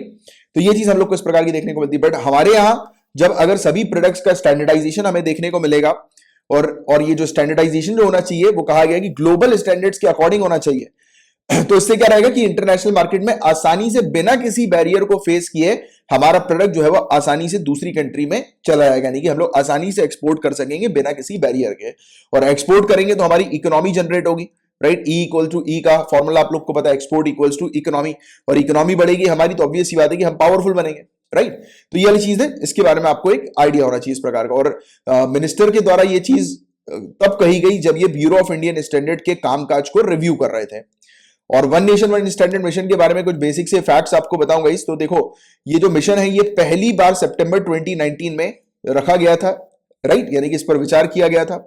और मिशन जो है ये one nation one ration card scheme की लाइन पर आधारित हम लोग को देखने को मिलता है ये वाला मिशन, राइट।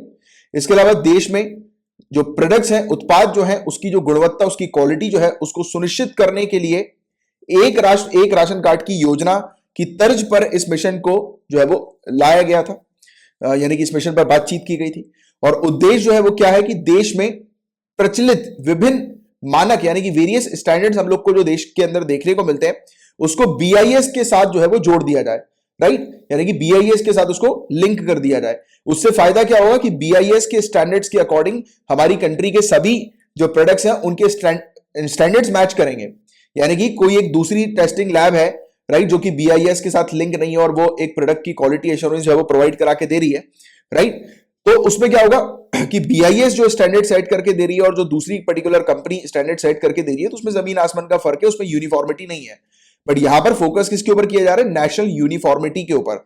यहां पर फोकस इसी पर किया जा रहा है, राष्ट्रीय एक रूपता के ऊपर, स्टैंडर्डाइजेशन के ऊपर, मानकीकरण के ऊपर, राइट। और जिससे कि हमारे जो सभी प्रकार के हम लोग सार्वजनिक खरीद करते हैं, पब्लिक प्रोक्योरमेंट सभी प्रकार का करते हैं वो बेहतर रहे, अच्छी क्वालिटी का रहे, राइट। और इसके अलावा समान राष्ट्रीय मानक जो है वो अधिक उत्पादों के लिए मानकीकरण को अनिवार्य बनाने में मदद करेगा, यानी कि स्टैंडर्डाइजेशन को मैंडेटरी करने में या जो प्रोडक्ट जो है उसकी क्वालिटी को अश्योर करने में जो है ये मदद करेगा, अगर यूनिफॉर्म नेशनल स्टैंडर्ड हमारी कंट्री में हमें देखने को मिलेगा तो, राइट। तो ये था पूरा ओवरऑल टॉपिक जिसके बारे में आपको एक आइडिया होना चाहिए। अब BIS की बात करें गाइस, तो देखो BIS एक लौती ऐसी नेशनल बॉडी है जो कि हमारी कंट्री के अंदर स्टैंडर्ड्स को फ्रेम करती है। मतलब इसका काम क्या है?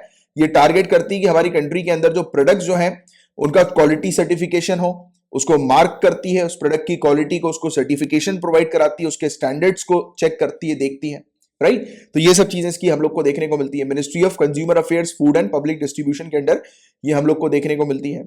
और BIS एक्ट 2016 के तहत BIS को स्टैब्लिश किया गया था as a national standard body के तौर पर। इसके अलावा गाइस ये वाला जो कानून हम लोग को BIS एक्ट 2016 हमें देखने को मिलता है, ये कानून जो है वो पावर देता है सेंट्रल गवर्नमेंट को कि सेंट्रल गवर्नमेंट को अगर लगता है कि एक एडिशनल अथॉरिटी की या एजेंसी की आवश्यकता है किसी प्रोडक्ट की क्वालिटी को कंफर्म करने के लिए, चेक करने के लिए, इंश्योर करने के लिए, तो फिर वो एक अलग से भी एजेंसीज वगैरह जो है वो सेटअप करवा सकती हैं। और इसके अलावा एक प्रोविजन ये भी हम लोग को देखने को मिलता है कि किसी प्रोडक्ट में अगर प्रॉपर स्टैंडर्ड मार्क अगर नहीं है, राइट, किसी प्रोडक्ट के अंदर प्रॉपर स्टैंडर्ड मार्क वगैरह नहीं है, प्रॉपर रेलिवेंट इंडियन स्टैंडर्ड का प्रोडक्ट नहीं है, तो उस प्रोडक्ट को रिपेयर किया जाएगा, फिर उसका स्टैंडर्ड टेस्ट वगैरह जो है वो कंडक्ट किया जाएगा, क्वालिटी चेक वगैरह उससे कंडक्ट होगा, या फिर उसको वापस जो है वो कर दिया जाएगा, यानी कि उस प्रोडक्ट को फिर एक्सेप्ट करके उसको आगे नहीं बढ़ाया जाएगा, उसको फिर कैंसिल कर दिया जाएगा। तो ऐसी चीजें भी हम लोग को इसके अंदर एक प्रोविजन देखने को मिलता है इस प्रकार का। तो इसका आपको ये सब आइडिया होना चाहिए। गाइस, कार्बन वॉच क्या है इसको समझते हैं। तो इंडिया की पहली एप्लीकेशन जो कि आकलन करेगी, एक्सेस करेगी, एनालिसिस करेगी कार्बन फुटप्रिंट्स का। कार्बन फुटप्रिंट्स क्या होते हैं इसके बारे में आप लोग जानते ही हैं।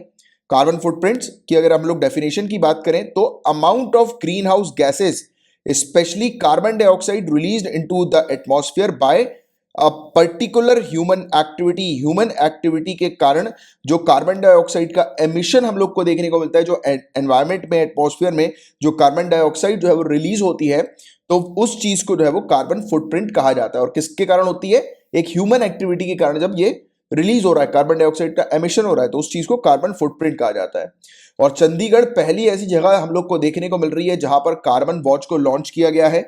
कार्बन वॉच एक मोबाइल एप्लीकेशन है जो कि एक इंडिविजुअल के कार्बन फुटप्रिंट को एनालाइज करेगी या फिर कार्बन फुटप्रिंट का आकलन करेगी, उसके बारे में बताएगी, यानी कि वो उसकी तरफ से, यानी कि उसकी जगह से कितना कार्बन डाइऑक्साइड का एमिशन जो है वो रिलीज हो रहा है। और ये ऐप जो है वो किस प्रकार से काम करेगी, तो एक इंडिविजुअल को एप्लीकेशन को पहले अपने मोबाइल में डाउनलोड करना होगा, डिटेल्स उसमें डालनी पड़ेगी 4 पार्ट्स में, जैसे कि पानी, एनर्जी, वेस्ट कितना जनरेट हो रहा है, ट्रांसपोर्ट किस प्रकार का है, तो इस प्रकार की उसको डिटेल जो है वो डालनी होगी।